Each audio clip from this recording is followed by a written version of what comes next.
Just a friendly reminder that the opinions expressed on this show are not worth a Canadian penny, so disregard anything you hear that might get anyone in trouble. And despite some of the great ideas you may hear, don't try them at home. Go to a friend's house instead. It's time to get a gun.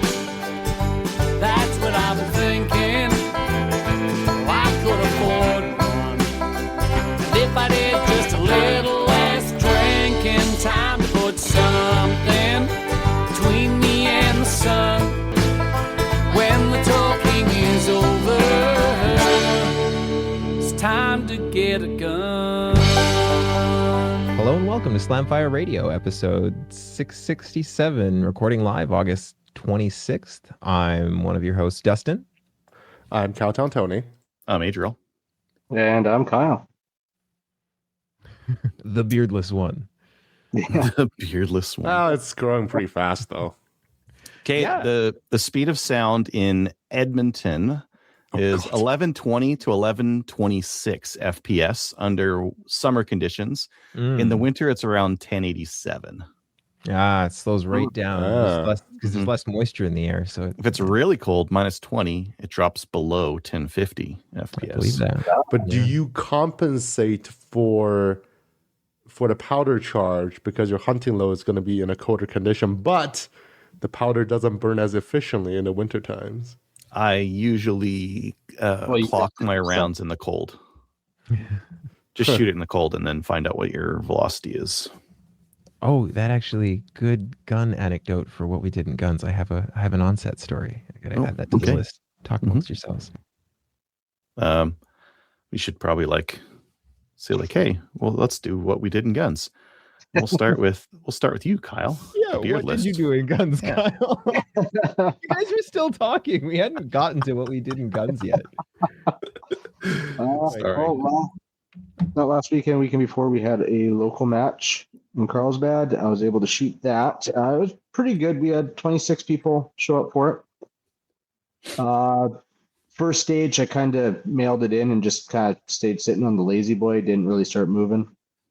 I picked it up, and the next two design stages were really good. I had one stage where my main point was to be shooting, moving out of position, pivot, doing a reload, and then be presenting and engaging targets, walking into the next position. And I was looking at the video afterwards. I think I shared it with you guys, and I felt that was awesome. I executed that one exactly how I wanted to do it. So that was a really good takeaway from that. We usually do two classifiers. One of them I did really good on, and I shot an A-class classifier on that. So I was pretty stoked with that until one of the other guys who has shot that classifier many times came up and mentioned that the targets were too high. They were set up 5 feet to the shoulder, and they were supposed to be 5 feet to the top of the head. So being a classifier, we had to change that and correct that, and then our squad had to go and reshoot that. And then my gun decided to malfunction. So it malfunctioned. That's 5 feet to the head, though. That's really short. That's what it says. I don't think that the 6 inches height difference makes a difference on that stage. That's true. It's only the head box. I don't think it makes a difference. But I mean, the other shooter wasn't wrong. I mean, it wasn't as per paper. Spec, yeah. Agree with him. Don't disagree or don't agree with him. He's not wrong. It's just I don't think it made a difference. But yeah, so I ended up taking a 0 on that. Oh, really? Well, yeah, my gun, it malfunctioned, and I just walked away because there's no point. That's one of those stages where if you have a malfunction, if you're trying to increase, I'm at a B right now, and that malfunction would have put me down in a C or D anyways. It would not have helped me, so I would just frustrate and thought they don't. No, they all count now. Score, yeah, they don't. No, they all doesn't matter. That 10% thing. They all count now. They all count now. Does that refresh your score to the lower one then?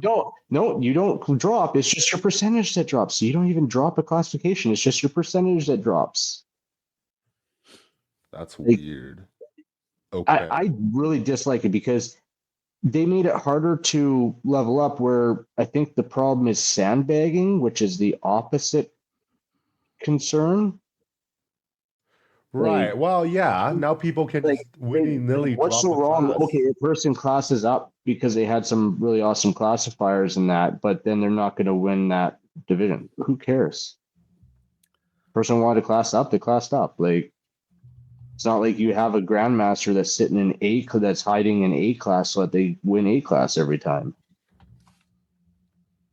But anyways, that's my feeling on it. I don't like the new thing. They all count, and so it just makes it harder. And I didn't care.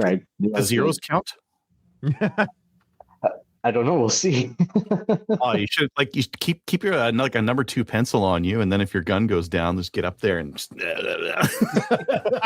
I think that's a DQable offense, sir. Only if they see you do it. Oh God. You're like, look over there. Yeah. It's not gonna be fast. Oh, I so wanted to put that first score in there because like 6 inches height on the target would not have made a difference, but I didn't. Well, the scorekeeper didn't. So, but yeah. Anyways, so that was that. Overall, good day. I do need to clean my pistol though. It's that. Let me know that it needs to be cleaned. How often do you clean it? When it starts malfunctioning. Oh God. Or right before like a major match. Right before a major match. Yeah. Yeah, maybe, you know. No, not Angels 911 gets an oil change every time. I get like probably about 1,000-1,500 rounds at least through it before wow. Tony, I might not clean my shadow all season. Yeah, I will before the States. There. Yeah, like before Memorial, yeah, we're gonna have a gun cleaning party the night before. We're gonna clean our guns, make sure everything is functioning nice. But It's the perfect time to take things apart and break them. Yeah. Plenty of spare parts though, it's fine. So I had 4473 done up. I was this close. So I went into the shop, talked to the guys, like I went to go pick up the shotgun receiver, and I was like, hey, so this suppressor thing just happened. And they're like, yeah, they're very, very cautious, and they're like, yeah, well, with your status, and I don't know how that's gonna work and whatnot. You best go talk to Sean, the store owner. Like, okay, cool. He was at the front. So I went and talked to him, and started off with, hey, I'm that non-immigrant alien that makes your life hectic with your 4473s and but anyways, started talking with him, and he's like, yeah, no, I mean, you got 4473, yep, go ahead. And so I had the yes. I had the yes. And then the worker that I was talking to at the back came up and stressed the non-immigrant alien visa thing, and he's like, oh yeah, let's just hold off on that. So that was a disappointing afternoon because I had almost had it so close. But when I get back to town here, I'm gonna go talk to him again because it seems like they might be starting to get over their crap. So question about that, Kyle. So you're a non-immigrant on a work visa. And so I know that does, what exactly does that change for you as far as suppressors are concerned? Well, as far as suppressors, so just go off to the back, why the non-immigrant visa is such a key thing. Yeah. The non-immigrant visa is automatically prohibited from possessing firearms and ammunition. Yes, unless you have a hunting license. Yes. Well, do you have a non-immigrant firearms license? Because I used to have this exact same problem in Washington back when I could get a CPL. There was a non-immigrant CPL that I qualified for by getting a non-immigrant firearms license in the state of Washington. That was the workaround for that. And I'm just wondering if you couldn't apply for a non-immigrant firearms license in your state to circumvent that same thing. There is one. There definitely is one. Like a carry permit? No. All right. So as a Canadian citizen, you're the only non-immigrant in the United States that's legally allowed to be in possession of a firearm other than an American without an appropriate license. There is and exists an alien firearms license so that other non-immigrants from other countries can also possess firearms in that country. And it's a state level license, but almost certainly New Mexico has one. Every other state that I've looked into this has one, so they must, because it's like it's the way that you can legally possess firearms in that state if you're a non-immigrant on a visa. I realize because you're Canadian, you thread this sort of weird space where you don't really need to if you have a hunting license, but that non-immigrant firearms license, like the sheriff in Washington, like they blind-signed mine. I showed them my PAL and they're like, yeah, you're qualified. Here, happy to sign this for you. Just, it might be something worth exploring though, because like that was my route around those exact same issues with the non-immigrant CPL. Back when I qualified something to look into. Like, I mean, I just from a shop being hesitant in that, but which like I said, I think they're getting over that a little bit. That's good here, because I mean, I'm doing everything right in that, but yeah. So I almost had. I did have the yes, but then it quickly got changed to let's just wait, which is fine. I mean, it was a little bit of a bummer because I heard the word yes, but it's like I was like, okay, let's go. I'm going to buy one right now. Let's go pick one out. But the fact that you heard the yes once, you're probably going to hear it again. You waited this long. Yeah. Yeah, exactly. It's gonna open. Tony and Adriel will be back for this next part, but so I had well, I mean, it's not like I went out and shot it, but I had a toy shipped to the house. Oh finally. Yes.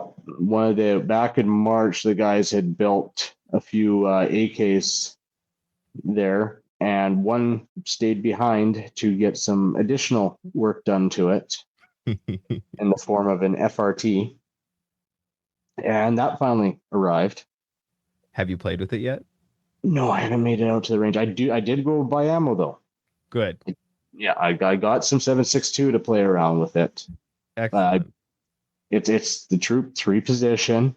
I checked that, so it's like a 3 position lever on it. The full I'm a little disappointed with, and I mean, okay, it's an AK, but I'm still disappointed in the packaging. It was that just styrofoam and just put the gun in on top of the styrofoam, and so there was styrofoam in every nook and crevice of the gun by the time it got to me, and it's just like you couldn't have even put that thing in a bag, like. But I mean, it was an AK, you know. Yeah, you're lucky they put it in a box for you. Yeah, fair enough. Yeah, but no, I this weekend I'll get it out to the range and I'll get some playing done with it, because I gotta get another shotgun going because we were having issues with Craig's open shotgun. I think the buffer tube we're using is like 3/4 of an inch just too short. Like it's a non-standard buffer tube. And so with the spring and buffer, the bolt doesn't go all the way back. So it doesn't eject the shell. It does go bang, but it doesn't eject the shell and pick up another one. So kind of need those other actions. Otherwise, well, they're ideal. Yes. Yeah. So I got to play around with that, get that, so that the bolt can have the full stroke. So yeah, I'm hoping this weekend I'll have that ready to do some test firing. So do some test firing on the shotgun, and then get the AK out and play with that middle position. That full semi-auto. Yeah, the literally full semi-auto. Full semi-auto. That's well, I'm envious. I look forward to the day I can play with full semi-auto, but I mean, I get spoiled with the other thing. We did in January. Yeah, we all did in January. Yeah, well, that was full auto. Oh, no, we did full auto. Mm-hmm. We did full semi-auto. FRTs are full semi-auto. Yeah. Oh, I see. Yeah. Yes. As it is. Yeah, but I gotta order some more FRTs for the Glock, and the guys want me to pick up this Taurus 22 with an FRT. Now, that Oh would, yeah. that would Mhm. be fun. Yes. That would be absolutely fun. But I've heard great things. I've literally heard how the cyclic rate on it is just They're fast. I'm curious what the cyclic rate is on the FRT Glock versus the full fun Glock, because the cyclic rate on the full fun is stupid. It doesn't sound like a gun. Well, and then you take a 22 and the cyclic rate's even faster. I'm just imagining just Like, that C18, like that's actually got pretty quick cyclic rate. Or Glock 18, not C18. yeah. It's stupid. It sounds like the fart cannon on a on a riced out car. It's just like done. 30 rounds gone. Yeah. It's silly. Anyways, we're getting into nonsense. Tony, what did you get up to? Didn't get up too much. Well, not nonsense, but a lot of nonsense. I got sick over the weekend, so I didn't attend the shotgun match that was held at CDTSA. But it's like, well, I'm either sleeping or I have a little bit of free time on my hands, so I'm doing a little bit more exploration with the 303 loading thing. I got brass from my buddy who we're trying to diagnose his gun. He's mentioning that, his previous story, he's mentioning his bolt clearance might be a little tight and his chambers might be a little tight because he is using a bolt that doesn't belong to his gun. But I believe his is a number 1, not a number 4. So I think the design intent wasn't to have interchangeable bolt on that particular gun. So for 303s, a thing you would often do to lengthen brass life is to neck size your brass, because they often have headspace issues where the headspace is too long, and by either shooting factory ammo, which is just not very cost effective in the long run, if you full length size it every time, if your chamber is really big and you're trying to force it back into the SAMU shape, you're just working the brass a lot because the brass expands when it's used, and then you're trying to force it back into it will fit every single gun designed this way size. Excuse me. So we try to neck size it, but funny enough, the neck size brass actually will not fit in my number 4. So his chamber is the neck size from his gun won't fit yours. His gun. Oh yeah, that not. makes sense. That makes total sense. It's often the case, but it doesn't quite fit the descriptor of he think his chamber is tight, because that wouldn't quite reflect that. You would think if the chamber is in all dimensions smaller than my chamber, then you can neck size it and it'll still fit in my chamber, but that doesn't seem to be quite the case. Although the 303 full length size brass does work just fine, as you would expect, hopefully. So there's probably going to be a little bit more range testing going on down the line. Other than that, I'm trying to change and improve how my low recoil 303 load is done. Last time when I tested them early in the season, I mentioned the first velocity is pretty low. It's only about 1700 FPS, and just the variation in velocity is just humongous, because from Hodgdon's website, you're filling the case to about 60% of the max charge, which for a big case like 303, it's really not a lot of powder. So I'm boosting up the charge weight by about 10% from the minimum that's given, and we'll see how that turns out. If anything is like around and below 2000, that'll be great. I can theoretically go up to 2500 because of the plated bullet I'm using, but I have the chronograph, so we'll figure it out at a different time. And lastly, because the whole Staccato warranty thingy, I'm looking at pistols in the States, and especially Nighthawk pistols, which are really expensive. And I learned a thing. For Nighthawks, even their 10mm guns would have a ram barrel. And if you want to put a 22 conversion kit on it, you want a non-rammed frame. So that means I'm having to look at 45s, which is fine, but only that combination will work for what it's worth. And that's about it, what I did last week. What about you, Drill? I've heard you're busy. Yeah, because I think I took a week off, right? Did a Pal R-Pal, both from a full long weekend. And I camped for it because why not save the driving, right? And I took a look at it, and I've that weekend I've camped 15 weekends this year. Wow. And I have 9 more to go. That's 24 weekends. I think that's about half the year. That's half the year, Yeah. I'm jealous. Yeah. I sleep really well when I camp. I like I wake up in the morning and it's like, oh, it's time to go. So I like camping, and I like sleeping in too. I hate having to wake up at 5:30 or whatever from my place and then drive an hour and get to a place. I'd rather get another hour of sleep.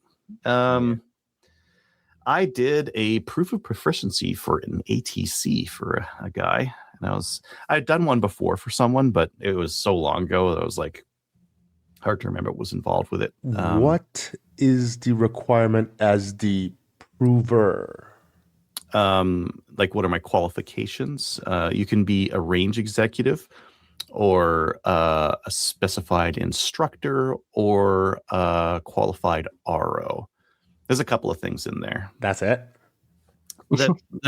It's not a huge bar to, like, you have to hit in an 18-inch circle, which is friggin' huge, at 5, 10, and 15 meters from standing and kneeling, and you have to hit 80% of your shots.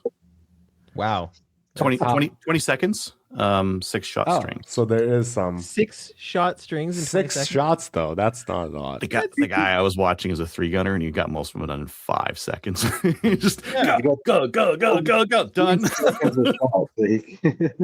Yeah. It's not a stressful test. That one's for self-protection from wildlife. There's also a dispatch of wildlife where you have to shoot a 4-inch circle with a 22 at 3 and 6 meters, which is also like, that's at least a little bit more accuracy, but that one is Does they dictate the type of target reticle you can use? no So you can put a dot on it. But you have to use whatever gun you're going to use for the thing. So if you're going to, That sounds like a chicken and egg problem though. it might be, yeah, it might be, or you'd have to find someone Yes, who I'm has gonna that gun pocket and then carry borrow it.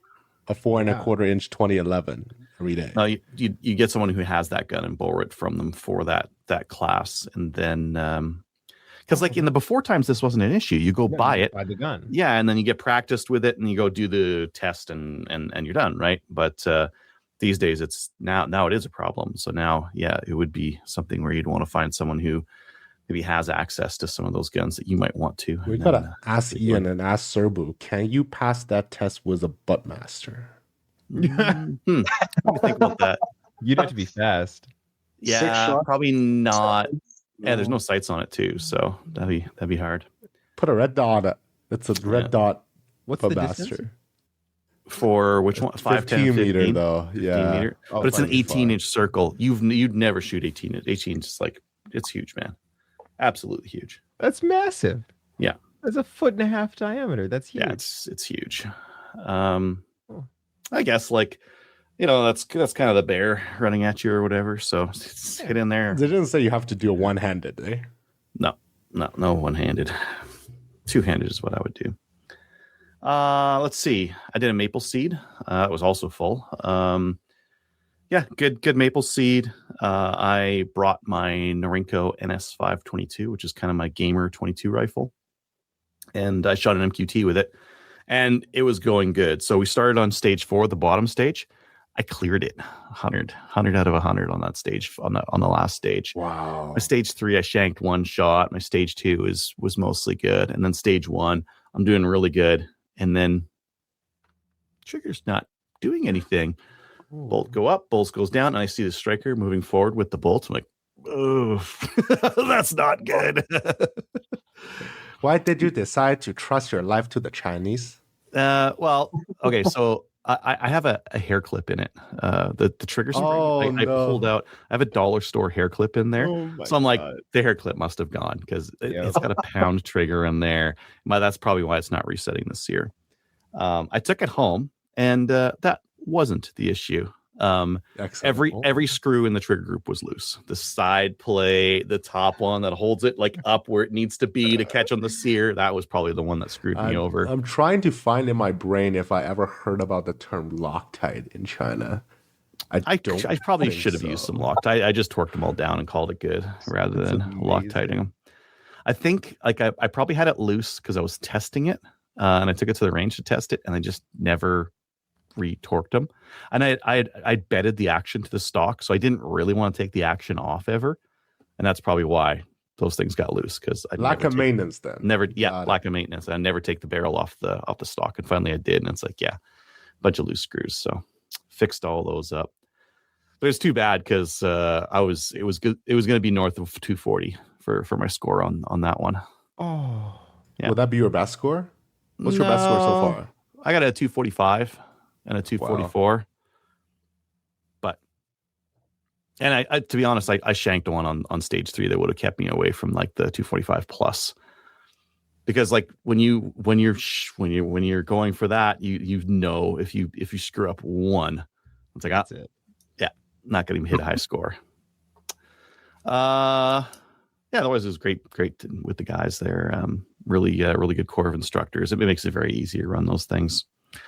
I got home. I started ordering some stuff, so I needed to make a decision on what gun to run for Peace River with my boy, and so I decided to order a TM22 Pro 12-inch barrel. Mm-hmm. Does it have the big handguard? Yeah, it has it's not a huge handguard, but the bigger one, not the teeny tiny one. But G4C had that for the cheapest price, and they had free shipping on guns, so it's like, ooh, good deal. Got to do that. I was going to get the mags with them, but like adding a couple mags like increased the price by way too much, because the mag shipping was going to be $35 for. You should just 25. Like not pay it and call them, say, hey, shove the mags in the same box. Thanks. Yeah, that would have been smart, but whatever. It doesn't matter. I'll pick them somewhere. Yeah, that's what I'm going to run. So we'll run TM22s. Now, it was strategic. I want to run like the same mag. We're going to run the same mags on our pistol and the same mags on our rifle, because our rifle is going to be TM22s. So we'll just run the stick mags. He runs a Jericho. I run a Shadow 2. Guess what? Same mags. Yep. I've just recently got some more base pads from JF Gunworks. So I've got we got red ones, we got silver ones, and I've got a lot. We have enough mags. Of course. Yes. They look like it. They have to be the Mekgar mags, because they're a lot better. I'm still eyeing the Wilson Combat 1911 mags. They're $74 on sale each. Oh. A buddy of mine, and listener of the show, he clued me in on some of these. So we bought from, I think it was Bashaw Sports, and these were $33. Nice. Which good is deal. Good deal. Yeah, I do have one of this is actually an IWI branded mag, but throw that away. Throw it away. I hate those. I hate them so much. See, this won't fit my mag well. No, I don't care, because it goes up there and it doesn't get used. All the other ones, though. So I've even gotten base pads that will fit my mag well or my kid's gun. So handgun mags are the same, rifle mags are the same, shotgun, we're both shooting 12 gauges. I don't know how we're not going to share mags for that, but all our stuff is the same, which should make packing and all that stuff easier, right? Yep. You hope. Yeah. Are we going to run short on shotgun shells on the shotgun stage? Shotgun shell prices are going up. Well, their shotgun shell stages are target rich, and my kid he doesn't pay for the ammo, so he uses a lot of it. So, well, you need to pay for the ammo now. Yeah, I'm gonna have to figure out how to get some, like, because I have a chest rig, but he normally runs that. I'll have to figure. Kid, here is your ration of ammo. Use it wisely. Yeah. Yeah, because I guess we were out there in June, and yeah, he did run out on that stage. How many rounds did he carry? He ran out. Well, the chest rake's 24, and he had some in the gun, and yeah. Anyways, yeah, we'll have to bring some more. Yeah. I fixed it. Oh yeah, okay. So I fixed that 22. I also fixed that 22 that you used, Tony. I put the old barrel back on it. I put that I have a 16-inch stainless, and I put that on there so that the barrel clamp is actually the barrel is no longer free floating. It's no longer free floating on the receiver side of the gun.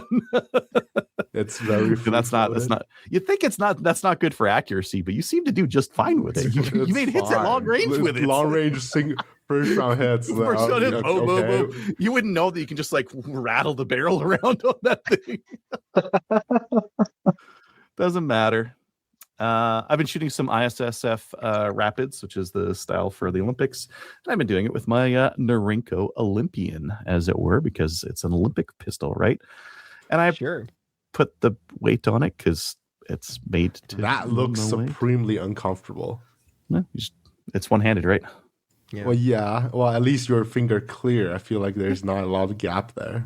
There isn't, but it brings a lot of that weight down and underneath here. And the barrel's fixed. The slide reciprocates, so that doesn't reciprocate or anything like that. And the barrel just stays there. So it's actually very smooth just going through, clicking through the targets. Well, and the big, like I could care less about the weight. The thing that I really like that I did is that fiber optic front sight. Yeah. Mm-hmm. I ground it down, and I wanted to get like good contact, enough fiber to give me a nice bright dot. So I ground the front sight down a lot, and now I have a 6 o'clock hold, which means it hits high because the front sight. Is it legal for this sport to have fiber fronts? Don't know. It's actually, in a sporting sense, probably not as good as just plain irons. But for me it is, because that's how I shoot all my guns. I might just knock the rear sight down a little bit so that I level it out, or I might just leave it, because like, to be honest, like the 6 o'clock hold is fine. It's actually very easy to run through. 6 o'clock? How far? So there's 10 rings. I'm at about the 7 rings. So like not at the bottom of the target, but just a little bit into it, which is actually really good. I got really consistent highs, like decent scores. The last one I ran, not the best. Like there's some better shooters at it than me, but it's kind of not the point, because the proper targets have these siding bars on the side. Mm-hmm. So you're supposed to swing with the bar. So that's going to kind of break it. Sure. But yeah, I'm not good enough for any of this stuff to matter. But the $200 aspiring Olympian, Adrian. Yeah. And then another listener sent me a bunch of Hawk optics stuff. Hawk test out. Yeah, they've been around for a while, but they're bringing in some better stuff. Like their first stuff that they brought in was kind of cheap, but now they're bringing in some better stuff. So one of the things is this dot. And I haven't actually taken a look at this thing. Let's just prism live on the air. Let's find out. Looks like a vortex, at least the reticle. Well, that's because they're all made in China, and that could just be a red dot. Looks kind of big though. Looks like it would be like a 4x. And that is magnified. That looks like about a 4x. Yeah, so it's a 4x prism. Cool. So I guess the 4x20 is, it says 4x24 on it. So yeah, 4x by 24.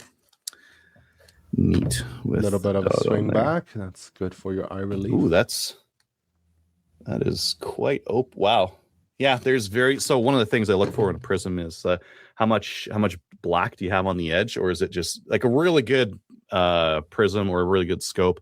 A lot of them have like very little dark on the edge, and you've got like a nice big eye box in there, and that one's pretty good for what it is. And then the other thing that among like some other little goodies and that kind of thing was their big precision scope. 5 to 25 by 56, 34 millimeter tube. Pretty standard size for like rimfire PRS and stuff. Yeah. Well, 34 millimeters is starting to get more popularity than 30. Sure. Yeah, more adjustment and all that kind of stuff. So I'll be testing that stuff. I think I started talking about that TM22, and I think I skipped the other guns I got. So Cabela's Bass Pro has a sale on their Wildcats right now. It's $320, and I think it's $50 rebate, so that you end up being like $270 or something like that. So I got one for a PAL gun, and then I was like, you know what? One of my bolt actions, like, it's not the best. I would really like to use something better for a bolt action, and the Norinco 334s are a really good one because you can just pull the firing pin out, and now, like, there's nothing to it, but it extracts and runs the ammo out. Does it not have a 3-position safety though? Yeah, sure does. Yeah, right there. Does that not confuse people? Yeah, it locks the bolt. Lots of guns do that. I would rather teach people about stuff that they're going to run into. Mm-hmm. A lot of guns need to be on fire to run, and that's not the only one. There's lots of guns like that. So I relegate. That was the rifle that my older son was using for hunting. That's now relegated to the PAL kit, and he is now going to be running this. Ooh, camel, fancy. Yeah, it's the Axis 2 fluted barrel too. That is very fancy. Yeah, fluted barrel, threaded. Not that I care about that, but yeah, threaded. It's got the bolt handle looks different, which I don't really care about that either. Looks cool. It does have the Accu trigger, and the stock is different than the older gen original one. Yeah, that's more of like a pistol grip, so it's a little bit more comfortable from that perspective. Safety on this one is it's pretty stiff. It needs to be worked a bit. And it's just a 2-position. There is no 3-position on the Axis, as far as I know. And like all the Axis, it's got that kind of hitch at the top. Like, it's not a smooth pop up to the top. You got to put a little bit more. Yeah, run it fast, you'll be fine. Yeah. One thing I noticed is that they changed the magazines. So the Axis magazines, I think they've actually been through 3 iterations now. The original one had this like bent plastic thing that went off the front, and then they went to a plunger one, still steel body, and now it's plastic body. Plastic follower. I think there's probably a metal spring in there, but that's about it. So no rust. It's bulged a little bit at the bottom, bulged just a little bit more. It holds the same capacity. I thought it would hold less, because if you look at the walls, the wall thickness on that plastic is like, how can that hold as much? But they actually made it so that it kind of sticks out just a bit more. Did he change caliber then? So the Axis they only sell it in a long action. They sell, like, you can get a shorter magazine, but it just goes into still a long action. So I got it in 270. Do you have the same as 6.5? It's just a long action. It'll be a little bit smoother. Like 6.5 in especially in the Axis, sometimes it jams up as you're pushing forward because it's got a sharp shoulder on it. 270 should be a little bit smoother and more speed. I'm set up to reload. 270 gun? I used to. I have lots of reloading stuff for 270. Lots of bullets, lots of powder, not lots of cases. I need to figure out if I'm gonna reload. Well, I should probably reload for it. Maybe I'll buy like some once fired cases, or maybe some. You gotta tell the boy to reload himself. Jesus, I'll get him to reload it himself. Yeah, part of the experience. He's old enough, but. That thing, okay, that was $599, but there's a $75 rebate, so it's like $525 or something like that. I'm pretty sure the rebate's in US dollars too, so that's gonna make you big money. Yeah, the Axis 2, the new Axis that they're selling right now, they're selling one for $450, and today's the last day of the sale. So the regular, like, $450, fantastic price. I was thinking, like, maybe I'll get one of those, but then I was there and I was looking at the flyer. I'm like, this is $599. This is $70 more. And it's got a fluted barrel, an Accu trigger. Looks better. Yeah. Looks fancy. Yeah. So I got that one. So this weekend, I don't actually have an event this weekend. Weird. Really weird. I'm probably still going to hit the range. I got to do some testing. I got a bunch of optics to test. The Axis 2 Pro, that guy. The Alcor 8500 and 308. I should put a scope on there and actually test it now that I have it running. You're gonna hunt with it, keeping it running. I think it's gonna run now. I think they just like they made the firing pin poorly, and I fixed it by fixing it, and now I think it's gonna run. It's still not good. I still wouldn't recommend it. Like, it won't run for long. Like, No, don't know I if you're think gonna I think reliability wise, I think it's going to be fine. There's things that are bad about it. The magazine, like insertion and removal, is awful, absolutely awful. It might as well not even be a detachable magazine. Yeah, there's lots to shit talk about that kind. I think reliability might be fine. No, I know the 223's got some problems that. it's not a high volume gun.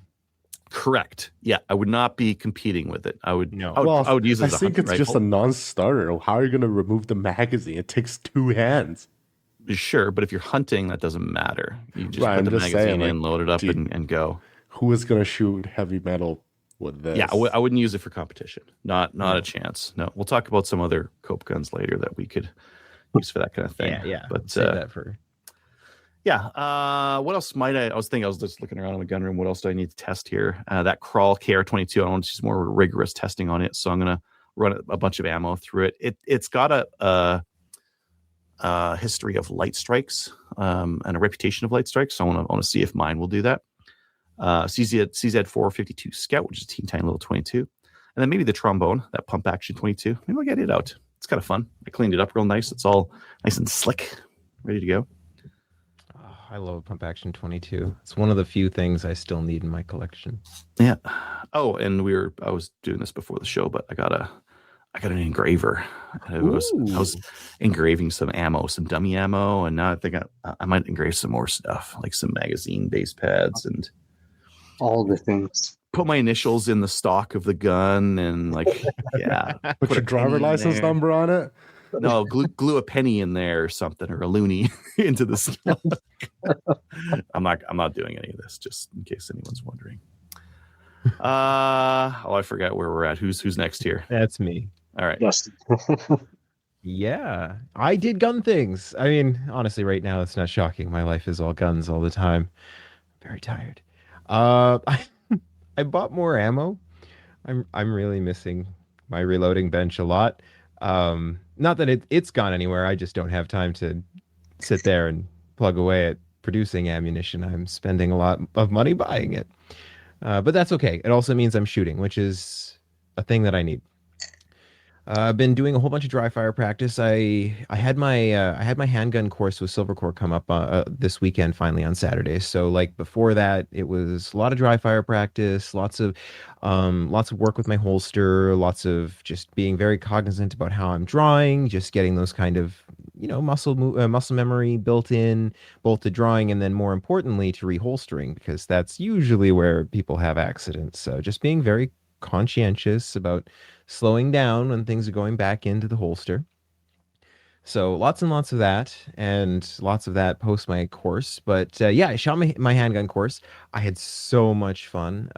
It did suck getting up at the same time I get up every other day to go to work, but it was worth it.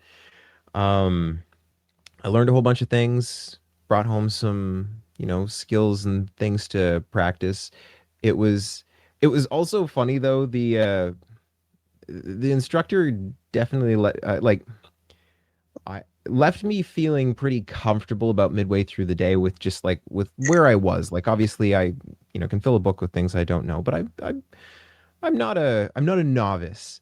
And just you can always tell when you're doing any kind of courses, like when instructors pay attention to you versus kind of just check in on you. You're like, you're doing all right. I'm going to pay attention to these 4 guys over here. And it was definitely one of those situations, which was kind of cool. Because I have my handgun is definitely my weakest of all of my things. Just something I don't get out to the range and practice quite enough of. And I've sort of felt that skill slowly but surely deteriorate. But I'm getting it back. You guys saw in the chat, but I won a hat at my course, which was fun. Midway through the day, they did a drill, little competition between all of us. After we've gone through half the day, and everybody knows how to run their stuff. We've done lots of drills, we've done lots of practice. We've kind of got the jitters out. We know what we're doing, and we did the Elijah Dickin drill, which is named after the 22-year-old who stopped the idiot soy boy mass shooter in the mall a couple of years ago. By literally the kid was sitting having a burger with his girlfriend in the food court, and someone decides to ruin everybody's day. Comes this, the antagonist, if we will, comes out of the bathroom. He with a rifle and a chest rig, aiming to do only bad things. And he did unfortunately do a couple of bad things. There was a couple of people that didn't make it. But from the time he started shooting, this kid got up from his seat, ran 10 yards, and then took just an impressive. He took 10 shots at the guy, and I think he put 9 of them into the target, if you will, inside of 16 seconds. From I'm eating a burger to I've stopped a mass shooter in 16 seconds, which is really, really impressive. And I remember being really impressed by that when that happened. It was a couple years ago, and I built my own version of this drill that I did practice for a little bit, because I was just like, I would love to be that competent with a firearm, and I didn't feel like I was quite there. So the drill was basically the same thing. They started us off about 10 yards down range, because it was a 40-yard range, run towards the firing line, turn, and then put 10 rounds on target. And the target was just like standard steel, like, 8x12 kind of steel target, 40 yards down. So that's quite a shot, right? Like it's not nothing at that distance. And the goal is to take 10 shots, and from the time the timer goes beep, you've got 16 seconds to run down range, turn, fire off your 10 rounds. And yeah, I got 9 out of 10 in 15 seconds, and I was quite proud of that. So, and yeah, but I was also cheating because I was using a super awesome SIG 320 with a red dot on it. And yeah, Just a laser, hey? The work itself. Oh, thank you. That one was good, Kyle. Practically shoots itself. No, honestly, the that was good.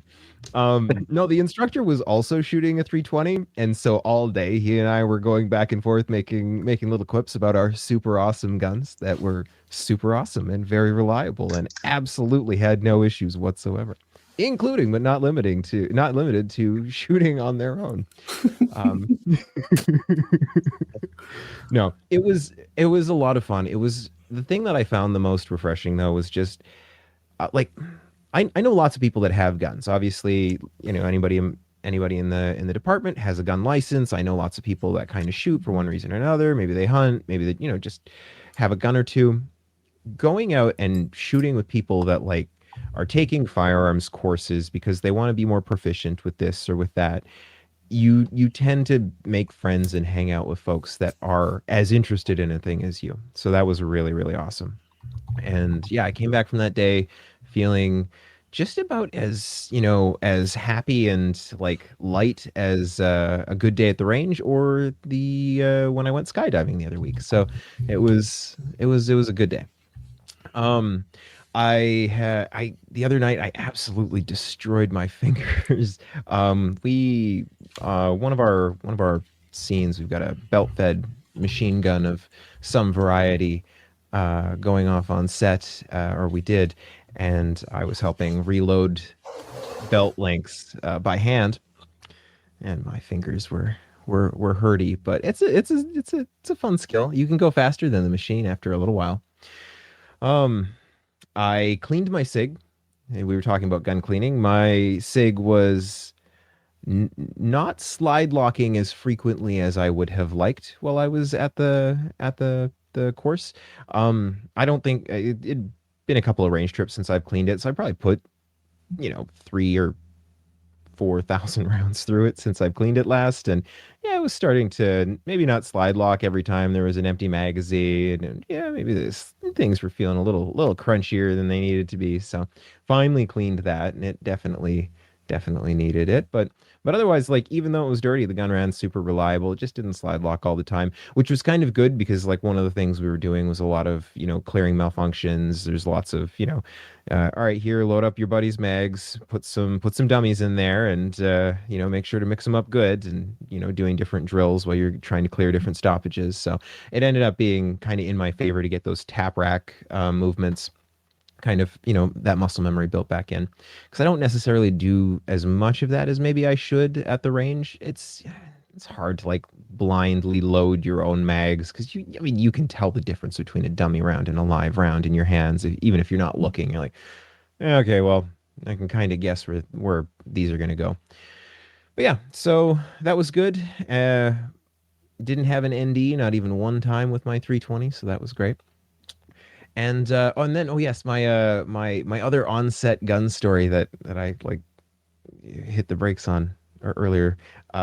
So another scene, another day, we had a bolt gun. We were doing blank fire on set outside, and it was a night shoot. And so we were doing it like really late. I don't know how we got a noise variance because we were shooting until very, very early in the morning. But we were only running quarter loads, just out of politeness, but it was still pretty loud. So we decided to switch to solid plugs, which are not really necessary in a bolt action because we don't solid plug anything. If people have heard me explain before, solid plug is a specific type of blank that is just like a couple of grains of powder at best, where you have no constrictor in the barrel. It's actually the barrel is completely plugged, and it's literally just to cycle the action and kick out a casing. So out of an abundance of politeness for our neighbors where we were filming, we switched to solid plugs so that the bang coming out of the gun was a little quieter. But then as the night dragged on and we got to like the dew point where things started getting cooler and damper, the flash coming out of that muzzle was starting to like look like a Bic lighter, and it was getting kind of unimpressive. And so wait, yeah. You plug the barrel. How do you see flash? We don't plug the barrel. No, we the solid plug blanks. Oh, sorry, because you are not shooting a semi-auto, so it doesn't matter. Correct. So there's nothing in the barrel in the bolt action. So we'd get more flat. We'd still get a flash out of the solid plugs, but less bang, right? Like less bang, also less flash, but some flash. But because it was getting cooler and more moist, just outside, the barrel was colder. It was absorbing a bunch of that heat, and the flash was not really a flash so much as like, just a little twinkle coming out of the barrel. And the solve for it was hilarious. Took out a torch, heat up the barrel. Oh my God. Yeah. We weren't like turning it red hot. We weren't changing the colors or anything. We just heated up the barrel just enough so it was nice and warm. If your hands were getting cold, you could warm your hands up on the barrel. It'd be fine. And then you know what? We got way more pop, way more flash, because it didn't have that moisture in the barrel anymore, and the little bit of powder burning isn't actively losing energy to the barrel, and also wasn't conflicting with as much moisture down the barrel, because like that goes away too. So yeah, that solved it. We got more pop, more flash. So it's just like anecdotally entertaining. And that, while not all I did in guns this week, is enough of what I've done in guns this week. So, with that, how about we move to upcoming events? HGG Firearms Training.ca has their schedule live for 2026, but it looks like there's a couple PALs coming up on September 19th and 20th. Yeah, PALs? both days. Just double helping a PAL. And then I'll do the RPAL in October. Sweet. 3-gun matches. Check out 3gun.ca for the 3-gun matches. There is a match at Chaz on September 12th. Another at CDTSA September 13th. There is a combat shotgun match at SPFGA. That's Shore Park Fishing Game Association. Ha! I know it. Finally. That one's going on September 19th. And then October 3rd to 4th, we've got MP3G team match. MP3G, help me out. That's Mighty Peace. Mighty Peace. Mighty Peace, thank you. Right. Great. Calgary area, BTSA, we've got IPSC Steel, almost guns. Almost all the guns. No rifle. Well, no big bore rifles, but rimfire, pistol, shotgun. So bring IPSC style steel match. Yeah, bring it and ring steel with it. And that's this weekend. That is correct. Sweet. CDTSA got a mini rifle 30. When is that? We don't know. That's the also Sunday. That's the Sunday. Okay, copy that. That is also this weekend. And that's if you're in the Calgary area, folks. Tony's very excited, I know. Okay, well, Adriel, do you want to talk about the upcoming Maple Seeds? There's a couple. There's a Kamloops one. Yeah, so August 29th and 30th will be at CDTSA. Those are sold out, but you can join the wait list if you want to. August 29th in Eganville, that one's sold out. September 12th in Sherwood Park, that one's sold out. September 19th in KTSA, that's Kamloops. That one's not sold out. And October 24th and 25th in Stittsville, Ontario. Also not sold out. I skipped the sold out ones for a reason because they're sold out. What's the point in announcing Maybe people want to go on the wait list. Yeah, okay, fair. And then for folks in Ontario, the Ontario Rifle Association.ca ORA calendar is up. I don't know if they've still got events going on. I don't know when that starts and stops. Dave doesn't like me enough to be on the show when I'm on, so that's just life. I'm gonna keep poking at him. All right. On to the news. So we got a couple of news stories. Looks like the Crown really doesn't like this Windsor gun collector who improperly stored his firearms. Seems like they are seeking prison because that's what we do. We punish the law-abiding and we let the criminals go. It's bizarro land. Oh, you're muted, Adriel. You're muted. It's not really law-abiding, like, just to be clear. Okay, I understand. Firearms were unsafe. And I look, I don't actually, I don't remember what the circumstances were specifically here. Was it just unsafe storage or was it like a bunch of unsafe storage? Was it, are they splitting hairs? Is this just a second. None of the recovered firearms were in a locked container. Many were not secured with proper locking devices. Okay, so 20 restricted firearms in his apartment. So some of them had trigger locks, some of them didn't. Some of them were just kind of hanging out. Yeah, mostly handguns, leaving handguns unlocked in his bedroom. So basically an action that in the United States and most places would be completely fine. But then also tried to smuggle handgun parts in from the States, including prohibited barrels and that kind of stuff. Yeah. Okay, well, that's a little naughtier. Yeah. We don't condone smuggling. Yeah, and they came in with a label of auto parts on them. Oh, excellent. Yeah, so probably only good things. Yeah. No, look, I, as somebody who begrudgingly abides by all of our annoying safe storage laws, I understand the desire to not follow them. And perhaps I think it's okay to feel like they're a little bit draconian and unnecessary.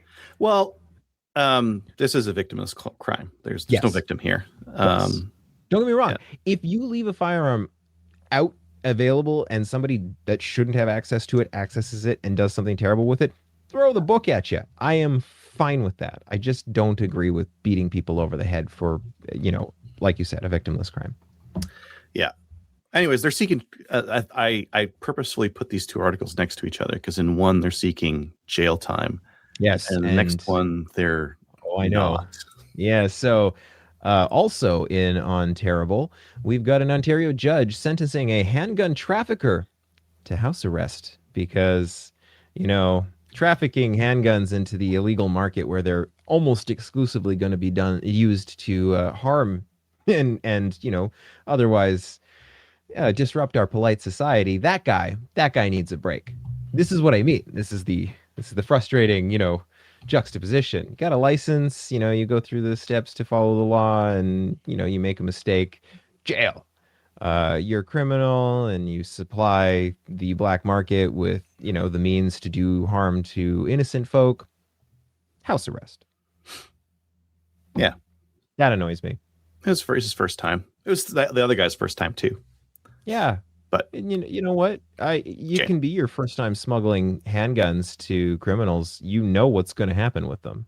Like it's not what did he think was going to happen to them? They were going to go hunting? Well, the funny thing here is like this this used to have a mandatory minimum of 3 years. Yeah, then the Liberals got rid of that.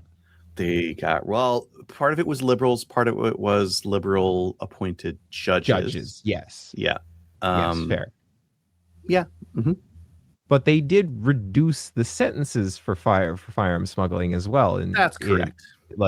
Not only did they do away with the minimum mandatory, they actually lightened the sentences for this particular crime, facilitating the ability for this justice to hand out a house arrest sentence for something pretty egregious. But he's addicted to stuff, and he's Oh, trying real yeah. hard, and he's Yeah, pursuing but- real retraining and close That- support and stuff. Yeah, I had a hard childhood and Yeah. wrong place, wrong time. Probably You don't want Somebody to throw the probably book at those people. You want to throw the book No. at the people who are not doing anything wrong and not selling the guns to criminals. into it. Yeah. These came out in the same week. I know. These two stories. I think it just points to where our justice system is. 10 years of liberal rule in the feds has caused so many issues. So much of what Carney's getting credit for right now is reversing stuff that Trudeau put in. I know.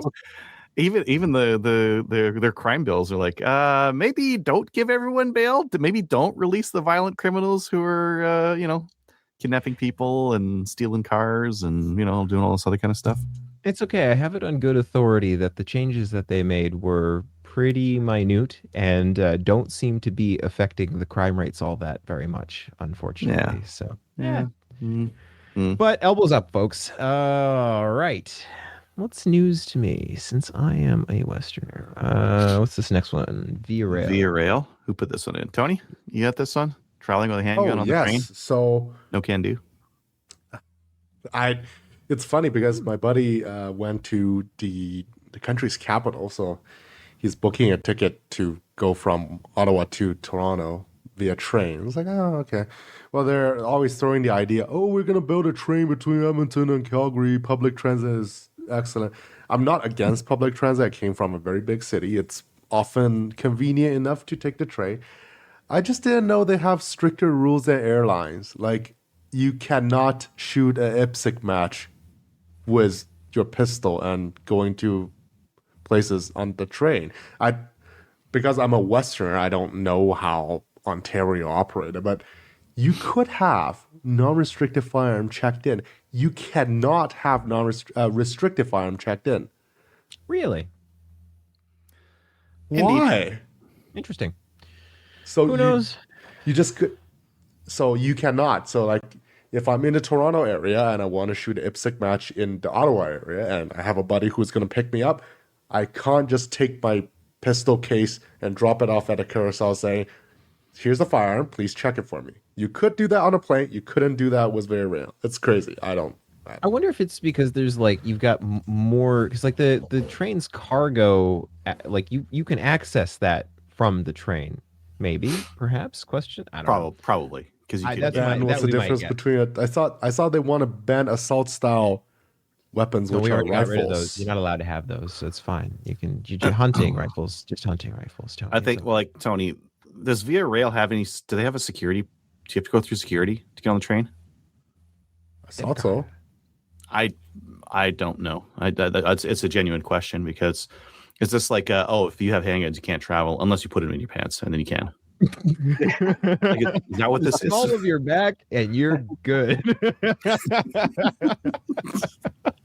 You're gonna I want to don't carry know. that at the 6 o'clock position, and yeah. No, you got to sit either appendix. You have to sit in the train seat. You don't be leaning back on that Yeah, fair. shoulder under the Shoulder. arm. I'm a big fan Under- of shoulder holster. Yes. Classy, right? All right. So Tony and I did talk about this last week, but I was curious about your take on the Sherwood Park Fish and Game Association selected as the new delivery organization for the Alberta PAL courses. What does that mean? Like, does that mean anything to you, Adriel? Like, what does that? Yeah. Yeah. It doesn't mean anything for anyone except for me. All that means is I pick up my course materials from a different provider. If I need to rent a kit, I pick it up from a different provider and drop off my course materials at a different provider. Okay. For normal people, you still just work with your instructors, and your instructors put on courses. It's no difference there. So it's just a different distributor for the course material. Basically. Kind of, yeah. He has been running it since it came up, and their contract came due. And I don't know what the provincial government chose not to renew it, and chose to go with Sherwood Park Fish and Game. Cool. Tony, I know you were talking about the warranty storm from Staccato. I'm assuming, did you post these? Yeah. So the story continues a little bit, I guess. So Well, what is the story? I'm it not is. familiar with It the story. started as Staccato is going to cut some of its smaller dealers from its network. I don't blame them for doing that, but the way they did it was not so elegant, let's put it that way. And then it called into question if, I believe this is more fake news than real, but they're going to class the remaining stock from these smaller dealers as used inventories and not qualify for warranty. I don't believe that's true. No, they came out and they've come out and said they're warranty any Staccato pistol used or new. So that's the interest. So Nighthawk came out with the mockery saying, doesn't matter if you're the 10th owner, we're going to warranty you based on a serial number. So Staccato's like, oh, we're taking a lot of backlash here. So they basically read it as saying that they're going to warranty all the Staccato guns, but not the STI guns, which were warranted for life back in the day. So I guess they didn't do the whole job. But I've seen a lot of stories of, for example, Remington. They go out of business, they came back, they don't want to inherit the liability of the old stock, so they just cut the warranties off to the previous organization, I guess, the same name, but previous ownership, let's say. And it would appear that O-Sight has joined in as well. That it was the exact. The funny thing is the exact same formula. It's very funny. They so I thought I have to post it here. O-Sight over top of the and it's so the same color, so that's pretty funny. So O-Sight saying they're gonna cover all the products. Read Morton comments is exactly the same. Yeah, it's the same font, everything. Beautiful. So tactical plagiarism is here, folks. I guess Vortex don't have to make a post about it. I've used their services; they seem to be fine. So it's pretty funny, though. Everybody knows about Vortex warranties. Yeah, of course. Everyone's experienced. Everyone's used Vortex experience. I like their stuff, but yeah, I have used their warranty. I actually haven't, and I have a bunch of Vortex optics. How hard do you use them? I've been rough on a couple of them, honestly. I've been honestly impressed that I haven't broken a few. I've broken one of those. I broke some primary arms. Probably some other stuff. I'm just not thinking. I still don't understand how mine broke. It was the tiny. Well, it's not a tiny drizzle. For Alberta standard, it was quite a bit of rain, but it was not raining that bad, and it decided not to adjust the brightness anymore. So So then my favorite piece of news. The CCFR is suing Yves-Francois Blachette. I really wanted to mispronounce his name, but you did too good of a job. I did. I was going to say, why Vez Francois Blanchett? No, your elementary school classes will not let you do that. What? For the listeners, that's the leader of the Bloc Québécois. For defamation, they're suing him after the Bondi Beach incident and his blaming of the gun lobby because he sucks. Yeah, he straight up blamed the gun lobby for Bondi. Turning a blind eye to the gun lobby. I think that's the wording. Well, wording in Quebecois that I cannot fathom, but separate. Hey, it's like why aren't we like getting after the gun lobby? It's like what the fuck are you talking about, man? Like, you've been doing nothing but. This is a radical Islamic guy. Like two guys go out and shoot a bunch of Jews up, and it's like, oh, it's a gun lobby. It's like, what are you smoking, dude? It's those darn legal gun owners that did and their this. lobby and their lobby. It's got to be their fault somehow. Oh, I wish they had separated in the 90s. Why didn't they? But anyways, the CCFR has said enough is enough, and they're fighting back. They're going to sue him, and whatever, it'll be years before there's a real resolution to that. But still, we love to see it. Now, moving on from the news, there's some new gun stuff. We've got Tactical Imports has some non-restricted. Oh, we got some S Tactical wood. Yeah, I've got some. I struck. I didn't say it, but I was really close. I like the juxtaposition on this one. The nice soft wood with the inlaid metal M-lock, and like it's Yeah. It's got a vibe. Why I the like- pick reel? What a You nice have the picture, M-Lock. right? Just put it on the M-Lock. What the heck? No, that's for I- your light. That's for your light and light. Yeah, just put it on the M-Lock. You want to tape switch it too, right? Like Yeah, that yeah. makes sense. I definitely want to put a pressure pad switch for my light on this. I like this though. I agree. I think this is really sharp. I mean, it's just an over under, but It'll be cooler if it's a side by side, but no. Over unders are way cooler.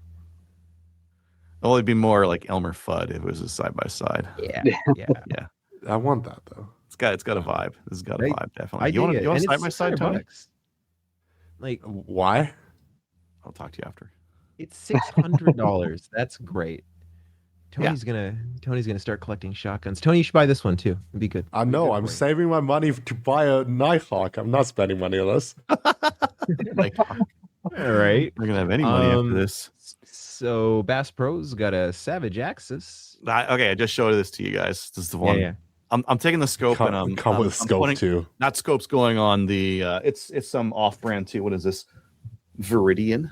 A Viridian scope. Oh, I've heard about them, but I guess they're not Weaver anymore. The Savage and It's Weaver all the was same. in the same group. This is the same as the Bushnell or Weaver scope that they had on here. I will put this next to that other one. It's the same thing. Oh, same formula, different name, I guess. It's exactly the same. I'm taking the scope off, and I'm putting on a 4-16. One of my, I think I've got 4 that I can see right now. One of those. Which one has the best warranty? Well, probably the Viper, but I have a Rayton, I have a couple of Cabela's and a Vortex Viper 416. Think about how much They've got- brush it's going to see. You need the best warranty to cover that. I won't see a lot of brush, but yeah, I think this is a really good deal because Yeah. it's got that $75 off rebate, and in today's the last day you can get it. 600. Also, it bucks. looks super That's- fancy. Dude, that's actually a good price for a Savage Axis. Like somebody was just complaining that why did the Savage Axis get so expensive? But But it's not like their other one that they have for sale right now. And some people don't like the Axis because it's got a bad bolt feel and that kind of thing. And like fair, yeah, it does. It put Right, who bullets where cares? want. From a hunting perspective, then none of this stuff matters. you fire 3 rounds a year. Like Yeah. It accelerates lead just as well. Yeah. This one's 450, but no AccuTrigger. The sling swivels are still steel. They're no longer molded in. I like it. They went back to steel. smart. No flutes, Yeah. no thread of muzzle. No fruits, no threaded muzzle, no AccuTrigger. I think that's the only difference. I do like that grip angle. No camel.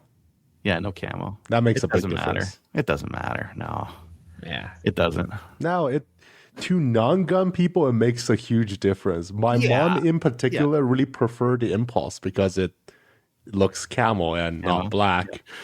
This one also has a 22-inch barrel, whereas that other one has a 20. Was one thing. Shorter barrel better. 20 with like a 270 or 30-06. It's getting Oh, 6 though, yeah, it's a little short. yeah, but I got it anyways because it's cool. It's gonna be fine. Use Okay, faster good. burning pattern He's or gonna something. appreciate it. Here's a gun for, I think Kelly likes these, right? Yeah, this is actually her favorite. Yeah. I keep hearing her say that the Winchester Wildcat, if you're going to own 122, this is the 122. Okay, it's on for $330, and there's a $50, I think it's US, a $50 US rebate. Ooh.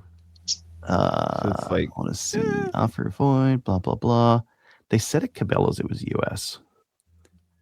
Anyways, they didn't have any at these at the store that I was at, so I ordered them online because I need another one for PAL courses, and that is a unbeatable deal.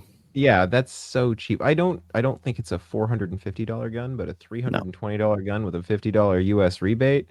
Now we're talking. I mean, And I'd use Ruger 1022s, but these have a bolt hold open on last shot, which makes it a lot easier for people. Because otherwise, like getting them to lock the bolt back, oh my god, like all the controls on it. No, put the empty mag in. That tells the gun that it's hungry, and then the gun will open up its mouth because it's hungry. I literally say it's a baby bird. Look, see the mouth's open. It's baby. It's hungry. It needs some more food. oh my god, I'm stealing that. I like that. I was looking for the expert in 17 WSM to see if they had it yet, and they got this 21 sharp one. This is the first 21 sharp I've seen in Canada. How much is the do they even sell the ammo for it? Oh, that's a good question. Yeah. I haven't seen it. Can you feed this gun, or can you just buy it? I'm pretty sure you can just buy it. No, you cannot feed it. Ammo. Wait, ammo. Oh, No. Let's go to our favorite shopping No. website, but almost prohibited. yeah. See if Yeah. there's any on Almost Prohibited. That's Oh, the that real baby test. bird's gonna die. No, they don't have anything. Oh, maybe 21. Well, there's oh, the guns. Lots of the guns. Oh, Any- some. Whoa, look at Winchester that. Have something. Savage B21 for $4.19. Savage Mark II and 21 sharp for $3.49. Oh, there's a whole Oh, bunch God. of them. There's The gun gotta be dealers have a Well, bunch. Canada is retooled for it probably first because Savage's plan is here. Savage B series. I think there's only Winchester better. USA. That's it, though. Oh, there you go. Oh, there we There's go. one type of ammo. Bubbles has it. Okay, 30 cents a round. Not Ah. terrible. Not terrible. How Not good. how is that Here's not 7 cents. terrible? 9mm is 32 cents a round. So, like, what's bulk 22 going for these days? Like 8 cents, 9 cents a round? Something like that. Probably 8 or 9 cents, right? Yeah. So, like 30 cents, like, yeah, it's more. Is it? it's a lot more. It's a lot more. Full Metal Jacket, too. What the fuck are you going to do with Full Metal Jacket? Game and target. You don't care how you shoot Not a coyote. game. It's fine. I wouldn't even shoot Can't shoot gophers with a game. Full Metal No. Jacket. Well, No, you it's- could. It's just, would I? I think I would just rather use the lead one. I don't understand the point of this. Well, if you were going to like, Apparently have something to do with California compliance. yeah, you can non-lead round. You can do leadless rounds Right. with it. And then the other thing I've heard is like with jacketed bullets, you can make like better, more ballistically better bullets that can go further and that kind of thing. But Hmm. whatever. Anyways, I just thought it was interesting that we're now seeing them in Canada. Cool. All right. Well, with new gun stuff done, how about we move on to the main topic? And this week, our main topic is AR cope guns. Because we all need a little cope, except for Kyle. He's got all the cope in full semi-auto. No, there's no coping. Kyle has the real deal. He does. Mhm. That's why he's coping. He's coping the best. Doesn't need to cope. No need to cope. So, yeah. So, what do we got for cope guns? What are we gonna move down the list? The amazing semis that are coming in here. I think those are the best. We could talk Yes. about those. 'Cause No. yeah, Those You are got them some in the ones. wrong order too, because the best one is the second on the list. okay. Do the worst one first, then. The What are the and how do you decide worst? Is it performance or is it quality? both? I'm guaranteeing you that Carmel outperforms how do you Everything? say this? Yeah. yeah. It's All it's of them. gonna because it's Yeah. it's a civilianized version of a military rifle that is actively being used. Oh, don't say and- that. No, you don't mean that. It's a sporting rifle You don't designed mean for that. sporting purposes Yes. only. I'm sorry. sir. Tony's I- right.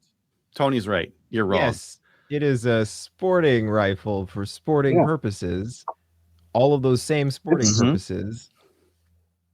So the Carmel isn't even new. I know been it's been around around for years. Like, Yeah. This other one, is it new or has it been around? The McCassie? McCasey. It's been not around for a bit. new, but it's a small volume maker, and QC is not as good. Yeah. Can we still have the And- Vectorez? Is the VSS coming? Or is it dead? I don't know. Man, we're not getting anything here. We need to. I'm honestly shocked that we are this far into the year and the Carmel hasn't been prohibited yet. Ooh, Like, I forgot one thing. What you want is the Velmet. Yeah. is that Oh, okay. Yeah, okay. did so- that not get prohibited? No. How? How did that happen? Kalashnikov? Yes. Okay, wait. All right, no, all right. The Valmet loses on price alone, though, because Yes. $20,000 is No, not an you can- acceptable you can Think price. find it for about like all the 5 or 6. bands it went through, sir. $5,000 or That's- $6,000 is not acceptable for like a subpar AK variant in 308. I'm sorry, it's not. Well, no. It's a Finnish AK. Like the quality is there, but it's still an AK. Like that, like take That's what I mean. Like it's an AK. it's all right. I should have said subpar AK, subpar rifle platform. How about that? Yeah, I agree. I agree. AK shoots nicely. It's fine. I mean, I it go shoots. Burr. I had one. Yeah. they're guns. They shoot. They work. Yep. Yeah, I had the M78, I think. But- wait, yeah. I can Yeah, feel the we- communism coursing through my vein when I hold it. So Okay, so going on. So price wise, what's the McCassie sitting at? 2,600, 2,500, somewhere around there. is it that high now? That is clearly better than the Valmet. Like the Valmet you can get right now, but I bet for $5,000-6,000. $8,000. $5,000-6,000, great. I think. Well, I could find like current pricing. Like that's mine was a while RDSC. back and it was 6. I So feel it might like be it's- 8. It might I be feel 8. like it's got to be closer to 8 in this economy. Like, $1 with gas this high? do you know what shipping costs? No, Velvet um, Hunter. Okay, new in the box, $8,000 for a 308. New in Okay. a box. Wow. Who's There's got the a new there's in a the used box? one, great condition, Velvet 88 Hunter for $5,800 on Gunpost. So between $6,000 and $8,000 is our price point, There's a $4,300 one. which is okay. How good is that? I don't know. It says but a bit rougher than most Velvet. Oh, she's been loved and put Okay, away wet. wait. Let's look at this together, just so we can all judge at the same time. Yeah, Yeah, the stock has got like some marks on it. yeah. It's got some weathered. The weathering. stock's weathered. Yeah, It looks like the Uh, prop team went to work on this thing. Oh my god. yeah. It's got a scope on it. Yep, it does do that. It do be doing that. Yeah. Oh, What's happening yeah, over here. yeah. There's some questions. Did some experimenting, but he's taking good photos of them so you can see what you're getting into. For some I people, that's not respect going to that. scare you away. And for some people, they look at that and they say, well, these are usually $6,000 and I'm getting it for $2,000 off. Look, admittedly, you could take that, rip the guts off of it, parkerize it. You could refinish the wood, and as long as the barrel's still good and all the internals are fine, great. You could probably flip that for a couple of grand if you're willing to do the work. Yeah, I guess. Yeah. There's ones out there. Four sorry, to hang on. 8. We Right, just there's scrolled a past couple the other ones. $14,000 one, though. Did we not? Which one? Right there. Oh, yeah. Well, that's quite interesting. Hunter 223. That's Well, neat. Somebody likes Tarkov. Yeah. Like, Dressed as a Galil, 2 mags and 2 Galil mags too. Oh, that's yeah. This is yeah, I was gonna say the mags cool, look weird. pretty cool. Okay, that is actually kind of neat, but it's Yeah. not worth. It's not worth like a mid-sized used car. Okay, so on price, and then what's the Carmel selling for these days? Like, is 25. it? 25. It's the cheapest. No, it's 100. So on Firearms Outlet Canada, the McCosty is 2,400 and the Carmel's 2,500. Take my money. I'll pay you the extra $100. Like you for sure. You buy an extra $100 and you get like 200% more rifle. You get a rifle you could Yeah. rely on, use use in competition, use for hunting, use for Plus, it's Jewish, so you know it's good.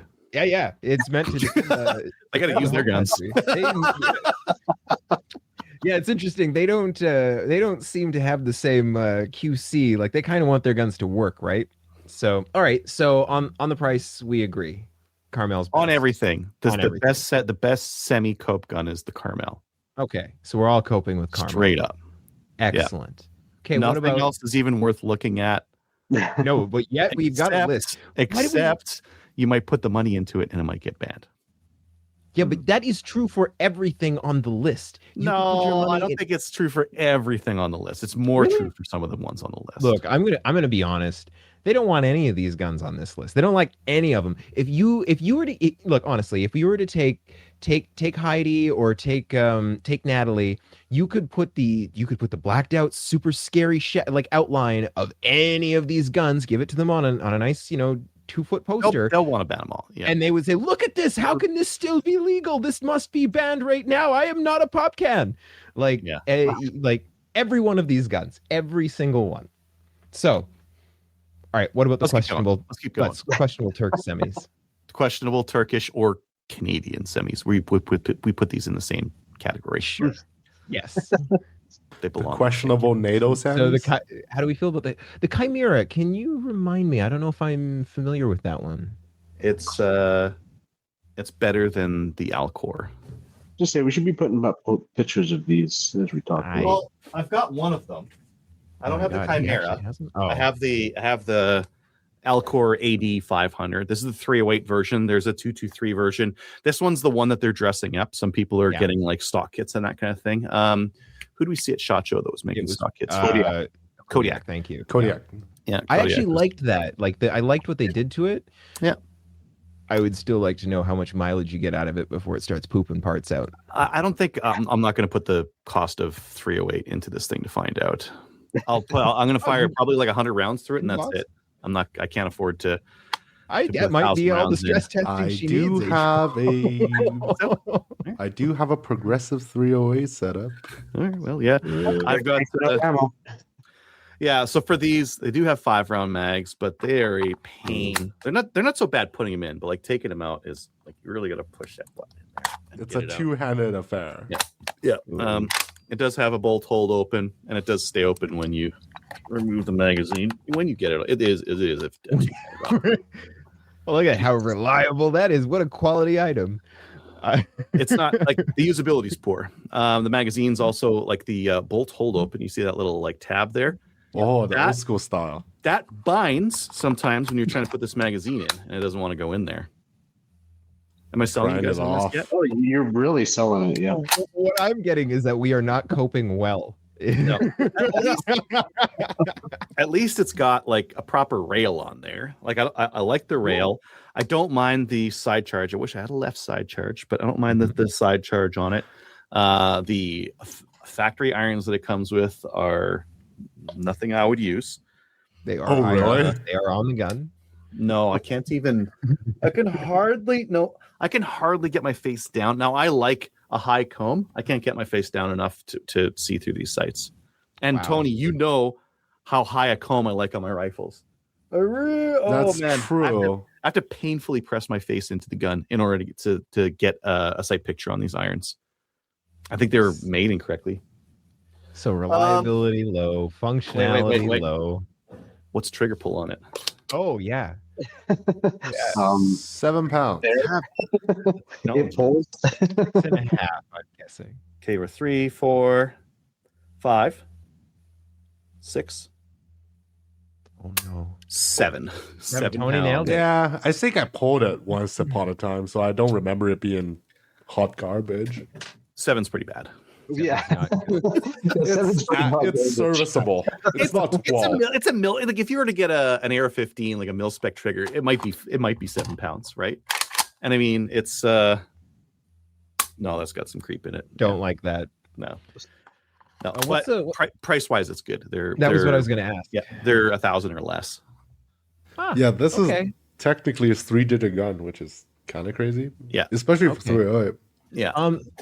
Do we have so sorry, so does anybody know anything about the Chimera? I haven't handled one. I actually can't even picture it. I will find one. 2, 2, It's 3. like an Alcor. I love your thought. list. The Chimera, the 80 something, and Well, the 8500 is the 308. I can't remember if the 223 is different or not. But the Chimera, here's one right here, and I think they're I around see. $1,200. It's got kind of a goofy look to it, similar, but you see the magazine release is in a better spot. It's not that front one that's trying to do too many things. It's still Yeah. too far away for your firing hand, though. For sure, yeah, it is, and I believe it's still that shotgun gas system, just like the AD500. Oh, the disassembly on the AD500 is awful, absolutely. So. You think like, oh, it's a shotgun. I just remove the magazine cap and I pull the barrel off, right? That's what it should be, right? No. Yeah. There's another nut on the Alcor right here, and you need to use a little wrench, and you can only turn it like a 16th or an 1/8 of a turn at a time, and you need to take it like 5 full turns out of that thing. It's crazy. Oh, wow. So it takes so long to finally undo that nut. Then you can pull the barrel and the action off, and the barrel off of the action. It's not as quick as a shotgun, even though it looks like it kind of should be. Maybe the Chimera is better. I don't know. No, the Chimera Yeah. is cheaper than the Alcor. Oh, and That's the Chimera impressive. takes AR mags. The mags I showed you on that 308 are not AR mags. Although it I think the the Adler 223 uses AR mags. I Right. thought so. Yeah, I think the 223 one does. Not that any of this matters. Are you guys going to get one of these? No. God no. No. I mean, they're the cheap version for sure. Like if you want one of these for $1,000, that's your option. There are no semis that are $1,000. It's true. Well, The SKS is still. yeah, I was just gonna say the SKSs are. We're just not getting up there including the now. SKS in the AR cope gun. That is too far. Bridge too far. What do you mean? Well, It's fine. What about the SKS that was made to take NATO mags and shoot 223? Oh God. And shoot 223. You're I talking know the guy about that built that. a gunsmith special. Yeah, Yeah. that's a his bit too exact much. words were, "The time it took me to build it, it wouldn't be worth it to anyone if I were to sell it." Like he gave that. Oh, thing away, really? But he's Yeah. hundreds of hours into that, Tony. Yeah, it wasn't. Well, but yeah, there's a designing phase. Does it take 100 hours of labor time just to do it? Oh, the Crusader Arms Backland. This one's not the race style one. Find the race style one, Adriel. Well, this one's I'm not because I don't particularly care. It's $2,000. They're not really well made. I They have one that was the M4 stock, so you have a pistol grip. I don't think that's the Hunter Crusader Backlands something else. Hunter Elite, maybe. I got to handle one of these a couple of weeks ago. To Mhm. say I was unimpressed would be a. There's the Hunter Elite. Is that the tactical one, Tony? Yes. Tactical. Okay. Yeah, it's crunchy. Has anybody else handled one? Adriel, you played with one? No, Crunchy. I haven't. Crunchy, and they're really flipping off everyone. I don't know, like So there's no FRT for these things. So I know, just like yeah. the crypto, if you buy one and they FRT ban it, which I don't know if they will or not right now. They might not. The government might have told them like, "Hey, back off stuff," or maybe they didn't tell them anything, and the RCMP are just going to do whatever they want to. I don't know. but with some of those, like especially now with the tomfoolery around all of that, you might as well just go buy a good gun on the black market for like all of the legality that you're going to run into both ways. Like it's Let's talk about some other guns you can legally purchase since we're Yeah. talking about legal options. legal guns. Yeah. No, I'm not recommending. This show I'm is just saying for it's garbage. entertainment purposes only. Garbage. Disappointed. Yeah. All right. Yeah. So moving on to pump and manual firearms. Slightly better? How do you like the Taipan now? Yes, I do think like quality wise better. I looked at one of these the other day. What, the Taipan? The Taipan, after you threw a good trigger in it and said it's better. Yeah, this is kind of heavy. The Evo's got a polymer frame. It's lighter and it's got a better magwell, and it has the bolt release in the spot where it wants. And you can put an AR trigger in it. So get that one instead of this one. Without modifications. Yeah, but that being said, like I don't actually mind the like bolt hold open, like this little button here. I don't really mind it. It's not like usable. It's not something you're going to use while you're like on a match or anything like that. But at the end of the stage, it's very easy to just lock it open and have it open. I think it down like so for 3-gun. A downside to this one is you lose like we're resting off stuff often.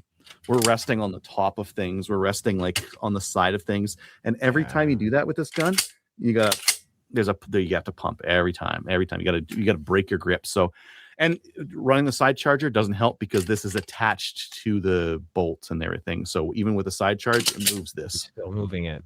Yeah. So you can't just side charge it and have it rested and not moving. So I would say that's a downside because like again, commonly in 3-gun You're unselling. we're resting. Yeah. But other than that, reliability is good. Accuracy, excellent with this gun. I don't know if they put like a decent barrel in them or something like that, but excellent. Tony, you got the PAR, right?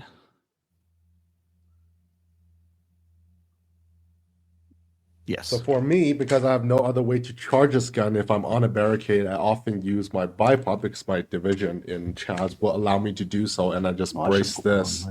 So my hand is kind of shielded against the barricade, so I can pump it, Grab it in. as needed. Yes. I want to say I started shooting manual guns before they were cool, I guess. If you were from BTSA, you would know of a Chinese guy who shot 2 manual guns when the semi-auto was still legal. Yes, I am that maniac. Overall, pretty good. Takedown's pretty easy. I did have, as I mentioned, the famous story that I did have out of battery on this, not to be reproduced afterwards. I guess I'm not trying to race for rounds per minute every single time. Standard takedown. There is a folding stock option that's very rare in Canada. I actually don't know if it makes legal length or not. I guess it would because it's not a semi-auto. Or you can have your buffer tube. I have a fixed stock on here. The pump is not spring-loaded, so it's more like a shotgun. And it does have like a lock forward, just like a shotgun. So depends on what you're doing. You may prefer this or you may prefer the Taipan. This, I believe, is a little bit harder to find these days in Canada, though. Yeah, I don't think they're making them anymore. Like that's better for if you're an inexperienced user, you might have failures to fire on the Taipan because you accidentally don't like hold the right pump it back all the way forward. So for this, if you pump it all the way forward and then back, it will lock for you. The new models have M-LOK rails now instead of the traditional proprietary Troy Alpha rails. I did manage to take some accessories from Adriel, so I have my QD front and back. Never really need to sling it in a competition setting, but it's kind of nice to have when you're moving around stages. Standard threaded barrel on top. There are matches where you have to sling it. Fair enough. And on the back it's slick, so you can put whatever optics you want on it. You can put some AR parts on it. For example, extended mag release is okay. You can put different triggers in it. I have a Trigger Tech Duty in here, and if you want, you can put a different selector in it too. Yeah, pretty much it. Takes AR mags. So I'm running mostly the cross mags, so I do the flip. Is it picky on mags? That was something I'm about to mention. Not from what I can see. I've tested a few. P-mags run fine. Metal mags run fine. Cross mags run fine. I have thermal mags too. They run fine. So the Taipan's picky on mags. For all the magazine that matters for a competition shooting situation in Canada, it doesn't seem to care. So like either GI mags or the cross mag works. So that's the two you're gonna couple together. So cool. The only reason I never bought one of those is because for every one that was good, I encountered 2 people that did not like theirs at all. I know Tracy Wilson did not like hers at all. Really? Why? She had failures with the thing all the time, and then I have a buddy here that had issues with his all the stinking time, and it really soured me on it because I actually thought about buying one back again before the semis were all gone. It was just like a novelty, but that was what spooked me from them. So my buddy had one in 308, and it was real picky on ammo. But if you found an ammo it liked, it was good. Everything else, like, the accuracy was bad. But once we found ammo it liked, it was so good. This one likes the garbage I produce just fine. So nice. So now let's talk about the good one. Let's talk about the good manual. I've seen people shoot these. There's advantages. I think. Wait, which gun? The Henry Supreme is what we were talking about for the listeners. I've seen people shoot them. This has the advantage over the Taipan where you can actually rest on something and not disturb the rest, which is an advantage. It's slower at close in than a pump. A lever is pretty quick, but it's still slower. It's not competition ready at this price. You need to put rails on it. You might need to put a different stock on it. RDSC has a bunch of competition ready versions that are expensive, but they're pretty. They've got, if you scroll down, they've got some. There they are. Yeah. No fucking. I know. We can shock the price afterwards, but the gun itself, much more cool. Like 12 times cooler. Yeah, and I have seen some people shooting these at these matches. The trigger's really good on them. Some would argue too good, but Yeah, it might pop during clearing. Well, anyway. yeah. $3,400 for I would argue you don't have to put that stuff on for it to be competition ready. You can run it as is. You just need a rail, I think. Yeah, to put that stuff on it. To make Yeah, it cool. a scope. You need a scope or a dot on it or something like that, and that's it's good to go. Fair. But it's way cooler if it's like $3,000 and all. Well, take AR mags. I don't know how picky they're on mags though. The magwell's kind of tight. It's not quick to reload.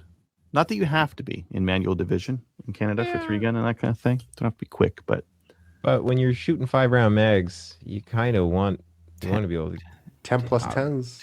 Not everybody has 10-round mags, Adriel. For 3-gun, it's pretty mandatory. They're not that rare to find, are they? $50 for a pair. It's fine. It worked pretty good. Well, Adriel managed to crack one, so yeah. In the long term, maybe not the best thing ever. So if we go just back to the bone stock, $1,700 for the kind of just out the door basic Henry Supreme. Between the Taipan, the Troy PAR, and the Henry Supreme, what do we think is the best of those cope guns? Probably the PAR if you can find one at the price. Otherwise, the Taipan and then the Supreme. That's my opinion. That's your opinion. Fair. I'm biased on it because I'm more used to a locking action. Mine has worked really well for me. I don't have jamming issues or feeding issues like how I would on a shotgun. Specifically the Nova Speed. Maybe if you're short stroking it or something like that. You can short stroke the Taipan very easily or double feed it. You can't when you have a lock on it.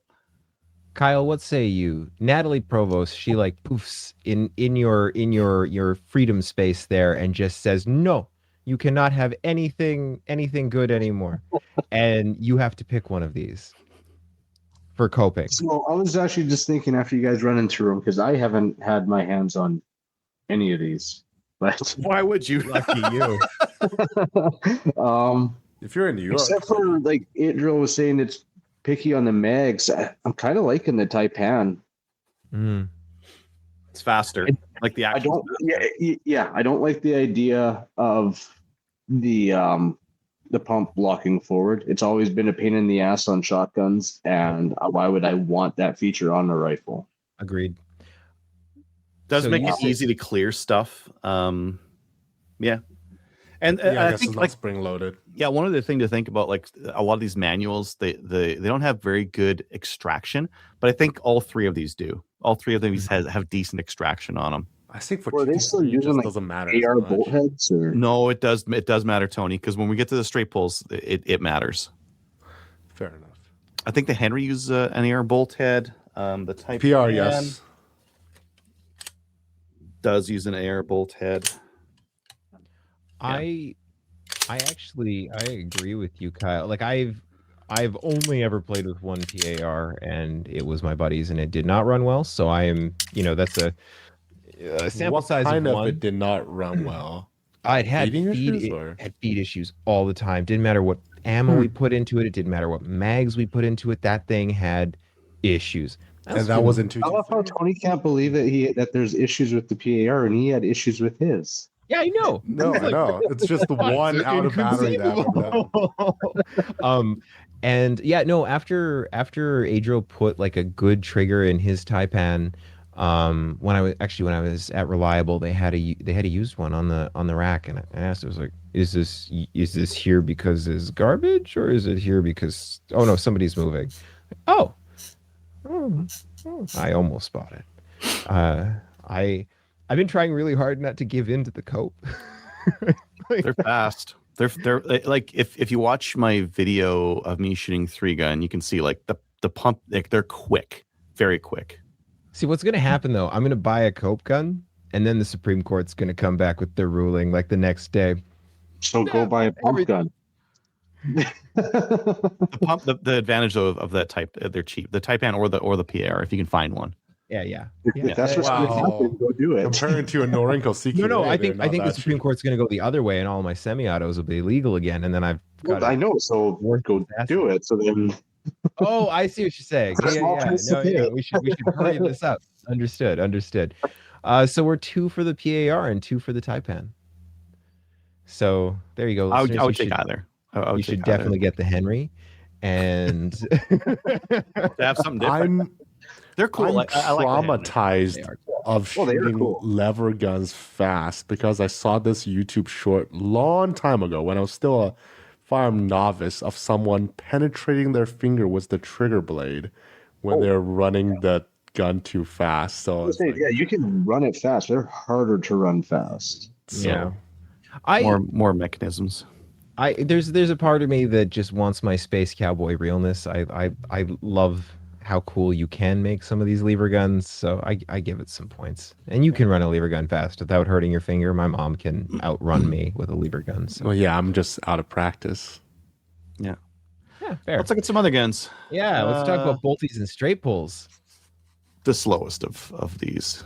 The least satisfying of the cope. We've got the LP. Are we doing the LPC? Yeah. I got some photos. Actually, I have one here somewhere. Somewhere. Man, I got a lot of cope guns. Well, this is very functional. You can't have AR that short and hunting with it. Yeah. How dare you? Hey, it's the gun. It's the one in the gun. It's picture. on the internet. Yeah. Cool. It's very short. Now I had to build it. Like Mm. this is it's upper and lower. This thing's super light, very compact. I got to use some parts that I wanted to, and I got to make it look like a stormtrooper rifle, which is Yes. the biggest advantage. And charging on the left hand side. Excellent. Problems. No primary extraction. And you really need to make sure when you push it forward, it's all the way forward. It's very easy to push it forward and have it not locked in, and it won't fire. I That's dislike that a lot. That's the funny thing. I never have extraction problem on mine. Again, I'm shooting a very specialty cartridge, 450 Bush, but yes, chambering it can be really difficult. Yeah, there's no spring. There's no spring and there's no lock. It has neither. Okay, spring so would've it's been great. just garbage. Look at that. Look at it. Just whoop, whoop, whoop. When you have, so you're When there's a borrowing, mag in there, it doesn't. yeah, you're matter. borrowing the force from the magazine. But if you have an empty mag, if you're on your last round, you cannot take a shot on an incline. It won't work. Yeah, Often. or like bump it or something like that. You can What? you can bump it out. Yeah, Oh no. yeah. But it's light and it's cheap. What's the price point on that? It wasn't that can't cheap, buy but the them. last Can't buy round them was right pretty now. cheap. Okay, well, there can't buy 'em. there are pending plans to make a return. I've heard people say. I'm excited for that You're excited? for them because that's my hunting rifle, right? So I you don't already use- have one. You want I know. you I'm want just gonna to build make it into more a of Gen those 2. Abortions, really? That's There are none for Ugh. sale on Gun Post, which means the owners who have them aren't trying to sell them. because they know better. They're very Why would- functional for their purpose. Yeah, Okay, let's say that. sure.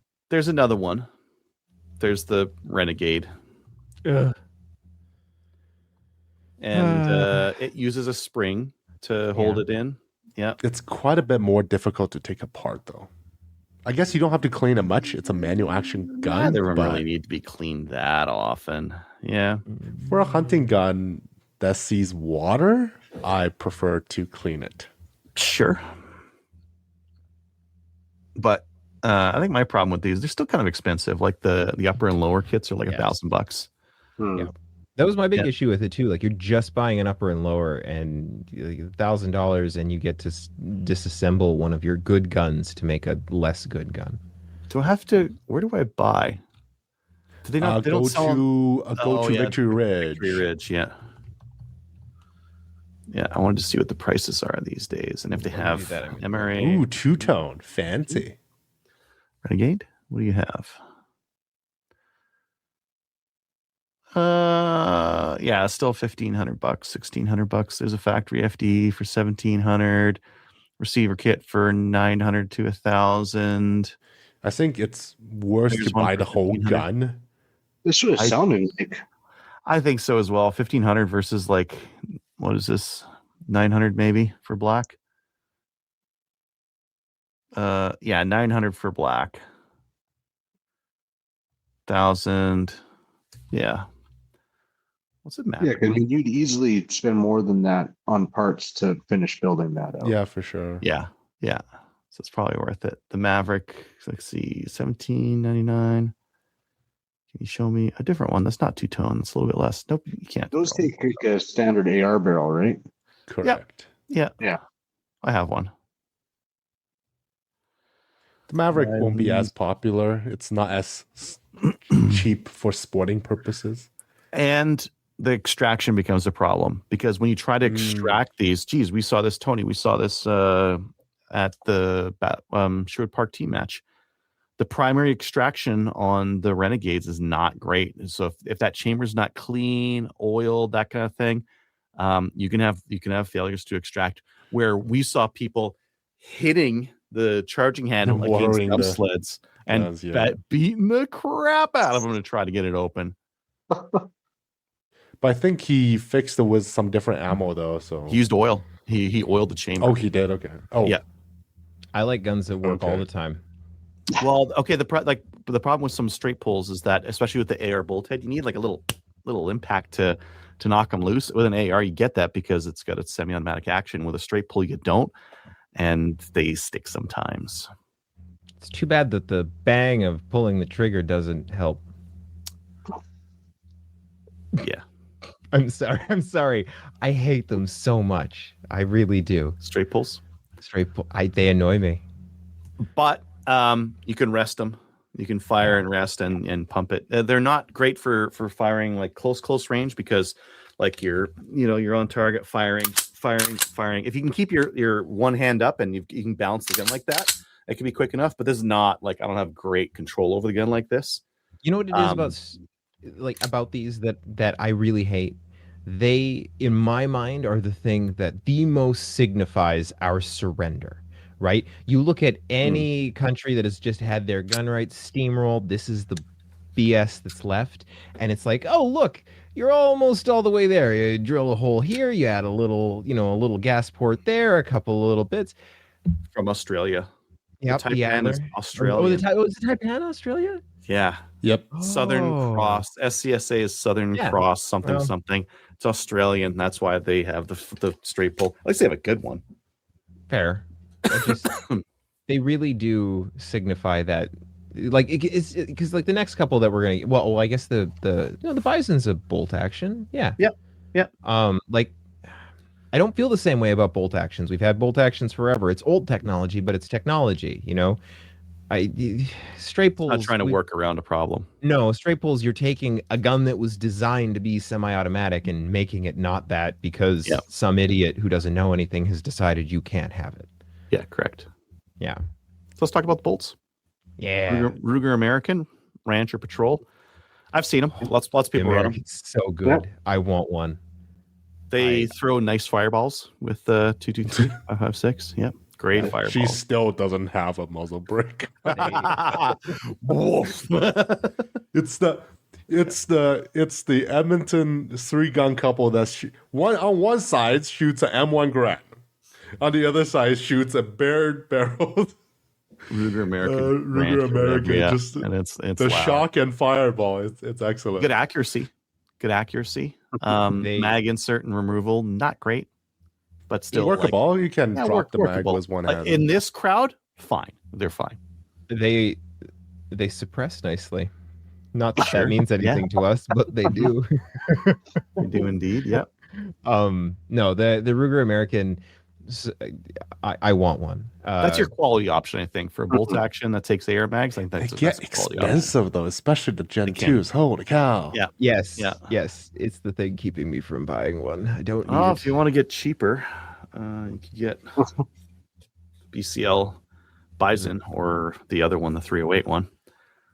Kind of heavy. Considering the length and the size of this thing, this is pretty heavy. Wasn't that thing fairly expensive too when it came out? I got this one for $700. Oh, When it Okay. came out, I think. I feel like because I had considered because I love little short guns, and when that did come out again, I was like, short bolt action, I could justify that. Yeah. But I feel like the one I was looking at was like $1,100-$1,200. Yeah, I mean, if you look at the magwell, you can see why it's so heavy. Like, there's Yeah, so much extra steel that just isn't machined away just to keep it cheap. Unnecessary. Like, I'm still, I don't know, maybe it might be better, but I'm still sour on the whole BCL thing. They just, The quality is not there. Like this specific one had like light strike issues and all sorts of issues where it's like, as a bolt action, like we've figured this out by now. It shouldn't be having light strike issues. That's not a problem that bolt actions have anymore. Should ever have. No. Yeah. But on the innovation side, it takes a 20 round mag, and it's one of the only guns where they do I think have the new Renegades are cut for that now. Oh, that would be nice. That would be neat. Yeah. Yeah, they have the.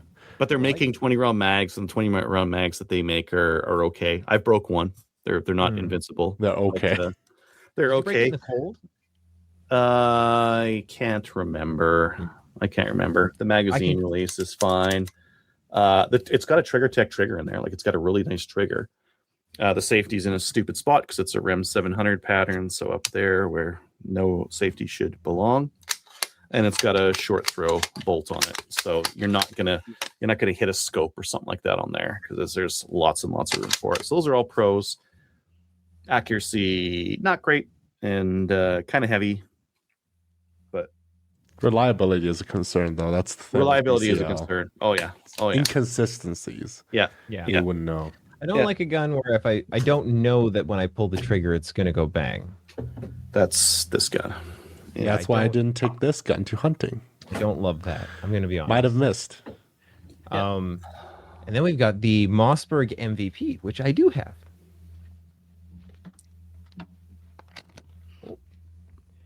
Indeed. Yes, indeed. It is very Mossberg MVP. I've got the Available in short both version. 223 and 308. Okay, so yes, the bolt is a little wiggly. It definitely is. Works though. It does work, which is nice. The thing that I dislike about this gun the most, it's kind of one of the only things I really do dislike about it, is that if you put a full mag in here and then you cycle the action, it's really, really hard to get the bolt to come back on the first round.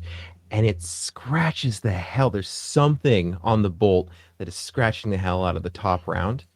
And it's got so the bolt Got face little itself nubs. has this little like thing that goes down, and it will scratch brass. Yeah. it doesn't just scratch brass. If this has got a full magazine, you're really working to get that first round. After that, totally fine. I think maybe the 223 isn't as bad. Yeah, this is admittedly the 308 version. But okay. yeah, you know, magwell, it's a magwell. Hang on. They're probably somewhat inexpensive too. Ooh. That's a $1,000 gun. Don't drop it. Wait, is that a 223 mag? I thought you said it was a 308. No, this is rifle. 308 mag. Yeah.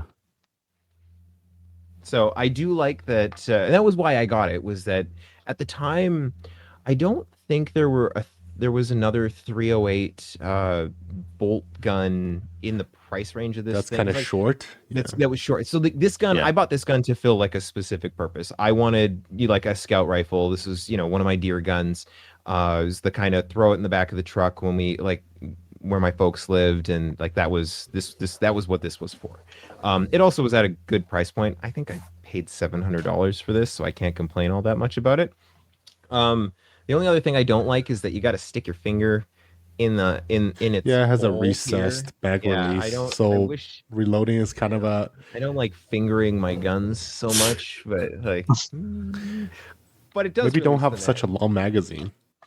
Well, why not have such a long magazine? The reason I wanted one that took NATO mags is I had a bunch of guns and a bunch of NATO mags. So That's fair. Yeah, but I don't know. I actually don't hate this gun. Reliability, I give it a solid 9 out of 10. The only real reliability issue is just that first round on a full mag. You got to work a little bit to get the bolt to come back, and then you scratch your brass a little. But Yeah, go watch Adriel's review on it. His is mine, which is 223. It works great. I don't recall having any issues with it. My kid ran it in a match or two. Mm-hmm. I've never done a bolt action at a match. I've never thought about that. If you were to shoot 3-gun, what would you use, Dustin? Well, if I'm going to shoot 3-gun, I'm going to cheat with my little Glock and my Ronin. Yeah. Because I have PCC still available. Long range shot will be PCC 's challenging though. I'd like to see the long range shot. Show me Paul Allen's card. No, you. So all right. The one time I did long range with that thing, I just and at least they gave us a table. 'Cause I just took all of the mags. I stacked all of the mags and just send her. Just fire hose the bullets They're all until you engaged. hear ping. Yeah. I didn't hit anything, but they're all engaged. They're all engaged. Yeah. Just fire until you hear ping, and you hear that hit, and then we did it. It was 4 mags, Kyle. I lit off. It was like 40 rounds to get that where it needed to go. So yeah. Woo. But it was all right, to be fair, I didn't need to. They did have a closer target that I think you had to hit more often.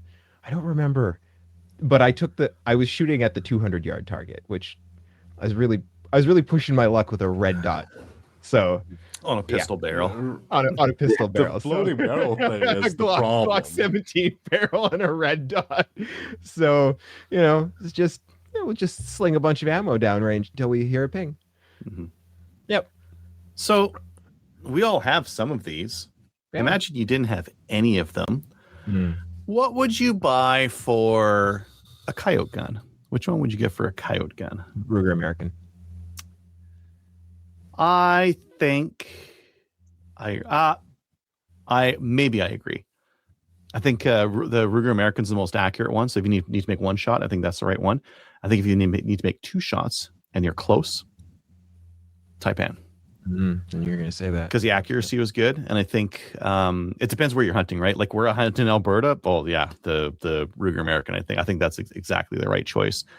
But and we're obviously discounting Carmel because the Carmel wins. I was about right? to say like Carmel. Oh, no, or just manual action. I just assumed that we were Oh, talking no, I would get- garbage tier. Like we're not talking the one. no, we'll good get there. gun We'll that's get to the good available. one. Yeah, we'll get to the good one. Yeah.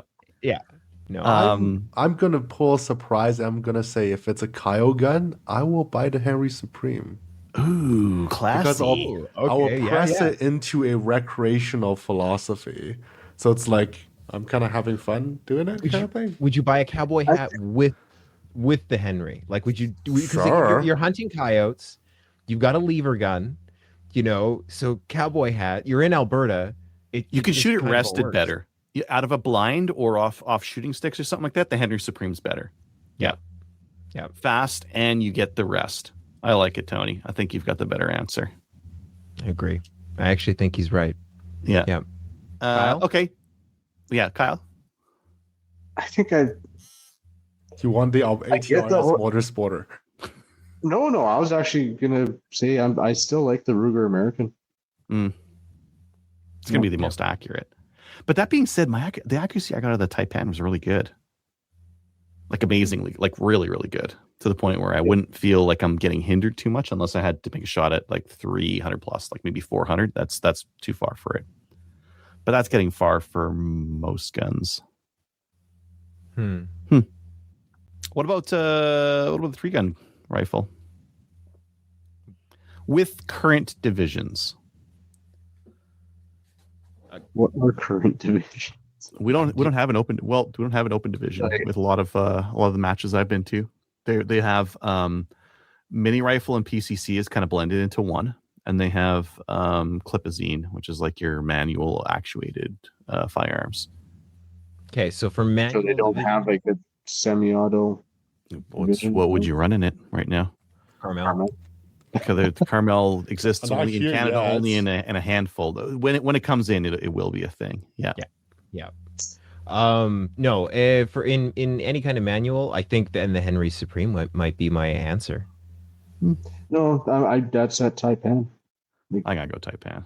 I went Taipan for that reason. Yeah, you did. Yeah. You did. Yeah. You did. Yeah, Yeah. I'm used to But par, so I'm gonna stay with it.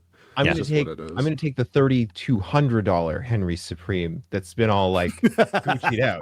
Like I'm not Going all doing in. bone stock. We're going all in. Like, Mhm. we're maybe going to spend a little bit more money. We're going to make that gun more better. And yeah, that For the people that I saw running Henry Supremes at 3-gun matches recently, they've all jazzed them up. No one's running like the basic one. They're running like some expensive shit on those things. yeah. If Yeah. you're gonna, why not? So for your manual action, are you allowed bipods in that? It might be manual Depends. open and manual limited, and same thing with the minigun. Mini rifle might be open and limited. Open would be Okay. bipods and that kind of thing. Limited would be no bipods, 10 maybe round mags 10 round sometimes, mags, yeah. yeah, that kind of thing. I think that all makes sense. I think those divisions make sense, and then once these things start coming into country, I think having an open division again also makes sense. Yeah. Yeah. I mean, some people might be like, "Oh, I want to shoot limited or TAC ops or something like that," but in reality, it's like there's so few of you because it's a $2,600 rifle, and people That don't has want a to buy it. fate that you don't know in a Yeah. year. No, you know the pain. Well, sure. Well, it's the fate of 1 year versus 2 year versus 3 year, right? Like, Yeah, how long does your investment last? We don't know. it'd be cool, like shooting a match where everyone else is shooting. Well, actually, I can't say that because the rimfire guys are going quite quick because they're shooting with 25 round mags and they have no recoil and they can just hose hose everything. So you're not going to necessarily beat them even with a Carmel or a McCasey, but you will on the long range if there's no concessions made for a mini rifle. If you have to shoot the same targets, yeah, centerfire is easier. It depends on how many rifle targets there are. You might not even beat all the manual guys because they only have to put 1 round on target. And if you don't have that it's many always targets, it's still going to be faster. Even like Is it we can lay a whooping on those guys with if you had a Carmel. Even if they're putting 2 on or 1 on right tier 2 on paper. I'm putting myself in the shoes. I buy a Carmel. Maybe I buy some bits, make myself feel good. Yeah, we're into it maybe for like $4,000. Maybe a bit more. Oh, conservative. And okay. then I'm maybe 5, probably 5. What kind of optic are you putting on it? Probably an LPVO, right? Probably. well, you can just take off one of the It's- other it's ones. kind That's of- Or are you going to go like a hollow, like a that thing I might holographic? I might do something red dotty with a magnifier, but I think you would. yeah, I probably would. But then, okay, still, so okay, $1,200 say we're bucks. into it for $5,000 by the time we're done. Mhm. I've already got the mags, and then I Yeah. go to a match and I light off the better part of $600 worth of ammunition and get absolutely slaughtered by somebody running a $400 mini rifle. Who shot might happen. who shot $40 worth of ammunition and is just laughing smugly at me. Yeah. Yeah, losing overall to the person running the TM22 flash would hurt like deeply. Only the finest Middle East plastic. Yeah, and that might make you want to like get in there and start designing some stages where we're shooting a 2 and 300 and everyone's shooting the same targets. Yes. Yes. So we're It has not to be coping further well. though. It has to be further because like, even at 200, the 22s are just fine. You can make contact on steel with them just fine. Yeah. Oh yeah. 200. Yeah. I went 1-for-1 on one of the stages where we had to do that at what was it? 152, Tony? Yeah. Yeah, 100, 150, and 200 on like, and the close ones were just like a plate like that, and just 1-for-1 with a red dot 22. So yeah, but 300, different story altogether. Like even if you know the drop, it doesn't matter. Like 22s just decide not launching it. to. It's an area effect. Yeah, they weapon now. decide not to go straight anymore after a while, and yeah, it's not like the center fire will definitely be better at 300 plus. And if you guys had it, so if you guys had the money, which one? There's no question, the Carmel, right? The Carmel. Yeah, there's no Absolutely. question. It looks so ugly. No, Yeah, it does. I don't think it looks ugly. I will think- buy a Velmet. Tony, you're crazy. Okay, but thanks for It's giving the- us an alternative answer. It's the communism coursing through my blood, I guess. Whatever you can say. Soyuz. You gotta start singing the the Soviet Union song. It's great. yeah. I agree with you. There's a look that only a mother could love. But Oh, The Come on. stock is so bulky. I don't mind the know overall why. profile, but then you look at this, you're like, ooh, look at all that like plastic, shitty fucking like, and this like all that like it's very plasticky. It isn't as bad as literally any, SL8 or G36 that I've ever handled. Sure, The those- XM8. Those Make it are more those are a space gun, little bit yes. disappointing when you get them in your hands. Yeah. Yeah, they feel like airsoft guns. So, Yeah. Well, if you want something with more metal, there's this here too. That may or may not run correctly. We don't know yet. no, it won't. It won't. They might. They're working on it. I think that this is having the same teething problems that a lot of guns that are made in Canada have. Yeah. Unending. Yeah. Unending teasing problems. Yeah. Yeah. Or get one of these. The It's tactical you go. AD 500. $1,000.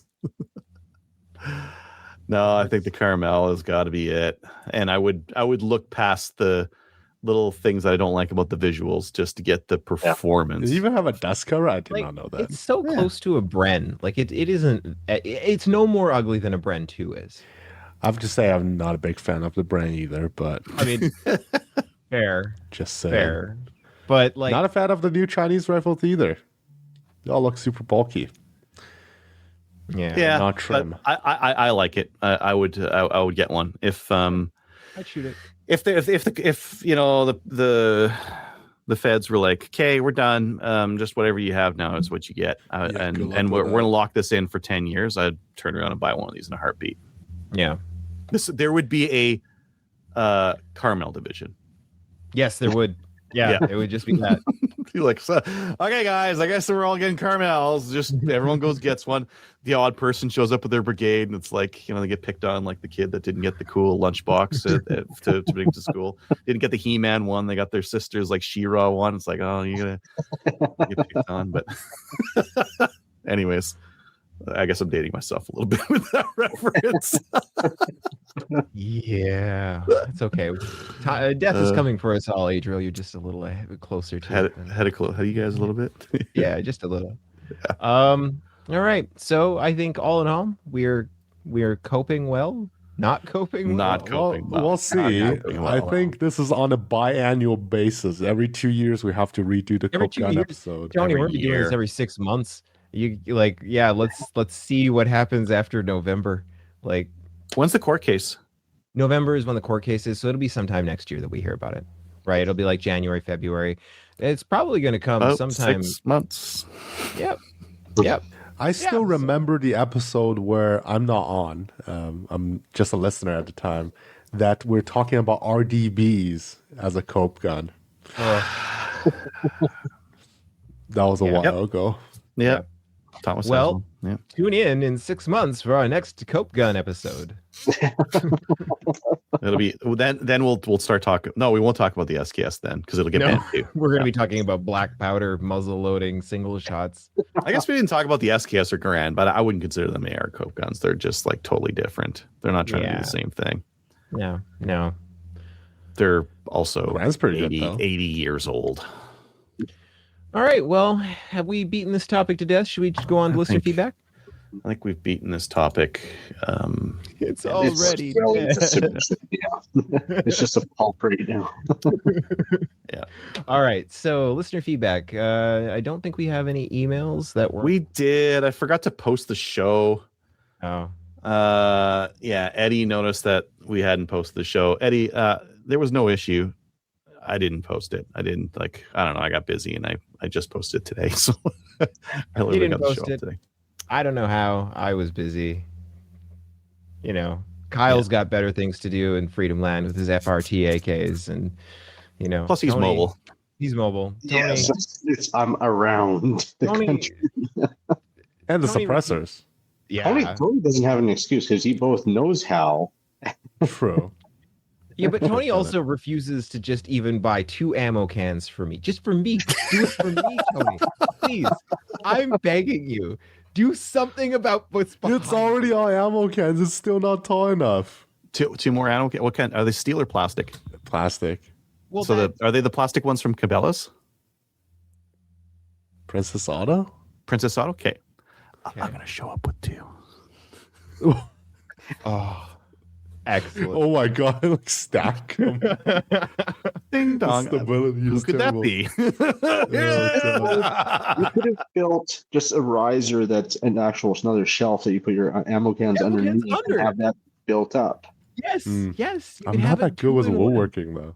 Tony, it's a Or box. screws. You need a Or rectangle. screws. You like literally need a rectangle. That's all you need. Maybe if you want to get True. really ambitious, put a center post in there too. Like measure it out so you can make sure you can fit like 2 ammo cans on either side. But like, please, I'm begging Okay. you. Okay, let's go to the YouTube comments, which Yes. are apparently Adriel didn't do a good enough job of posting the episode. So one ABNDT and one JBB both mentioned that the episode is very small. It looks like to be in the vertical format for some reason. What? Which one? Just the big episode 666. Oh, 666. I just posted it today. I know. And they Are they just commenting commented about 4 today? hours and 2 hours ago. Oh, I know what I did. Oh, What did you do? Screw it up.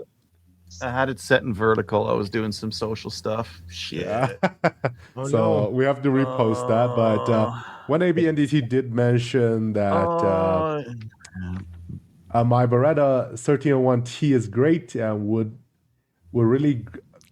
be really great to have the Genesis, the Gen 12, and the Daria Max shotgun. I don't know about the Daria Max, but yeah, the Gen 12 is very nice. All shotguns are great, not just the ones for not all are for me. Yeah, I think that's accurate. All Yeah, shotgun so I think Adriel need to fix the episode later. That's right. That's the episode I listened to. That's what I get for not checking it after he posted it.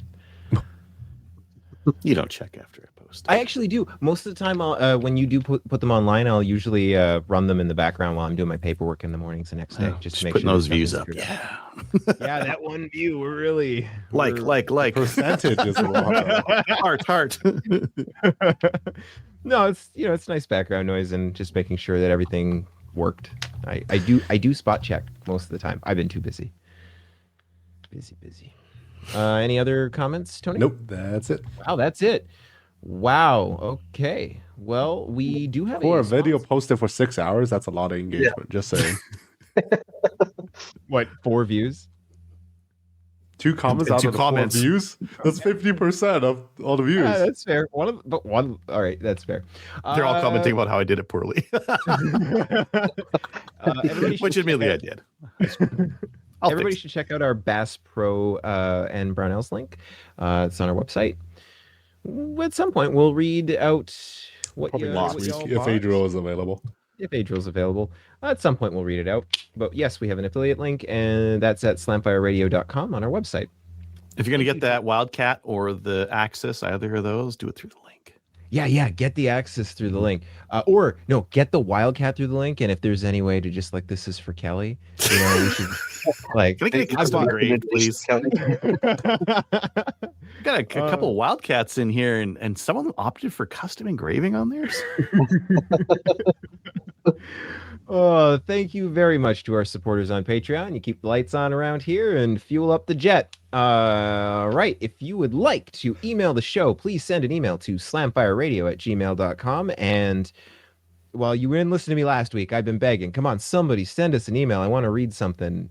Tell Tony he's wrong about shotguns, that they're awesome, and that he just needs to change his perception of things. And with that, do we have any shout outs? Anybody want to shout anyone out?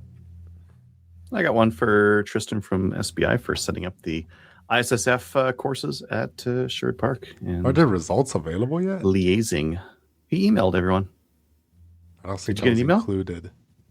You didn't get an Sad. email. Do you want an email, Tony? With your results? Sure. Did you register on Practice Score? I don't think That's so. probably why. Okay, I'll forward you your results. Okay. Poorly. I'll give a shout out to Aaron, the match director for the shotgun match at CDTSA. I wasn't able to make it, but I'll give a shout out to him. It was a smaller match, always hard for the MD to organize that. Kyle? Shout outs? Shout out to everybody who came out to our match the other weekend. Cool. And I want to shout out Keith from Silvercore. Thanks for the course. It was really awesome. And Silvercore, you rock. Everybody should check them out too. All right. Well, with that, please join our Discord server. It's actually fairly busy. Watch us on Facebook, YouTube, or Twitch when we do that. Join the CCFR, please. They are doing awesome things like suing the government and suing idiot, politicians who say stupid things. And with that, we will see you next week. Bye, everyone. Good night, Kelly. So if you have any comments or questions for the show, please send an email to slamfireradio@gmail.com. Now go grab a gun and shoot something. When the talking is over, it's time to get a gun.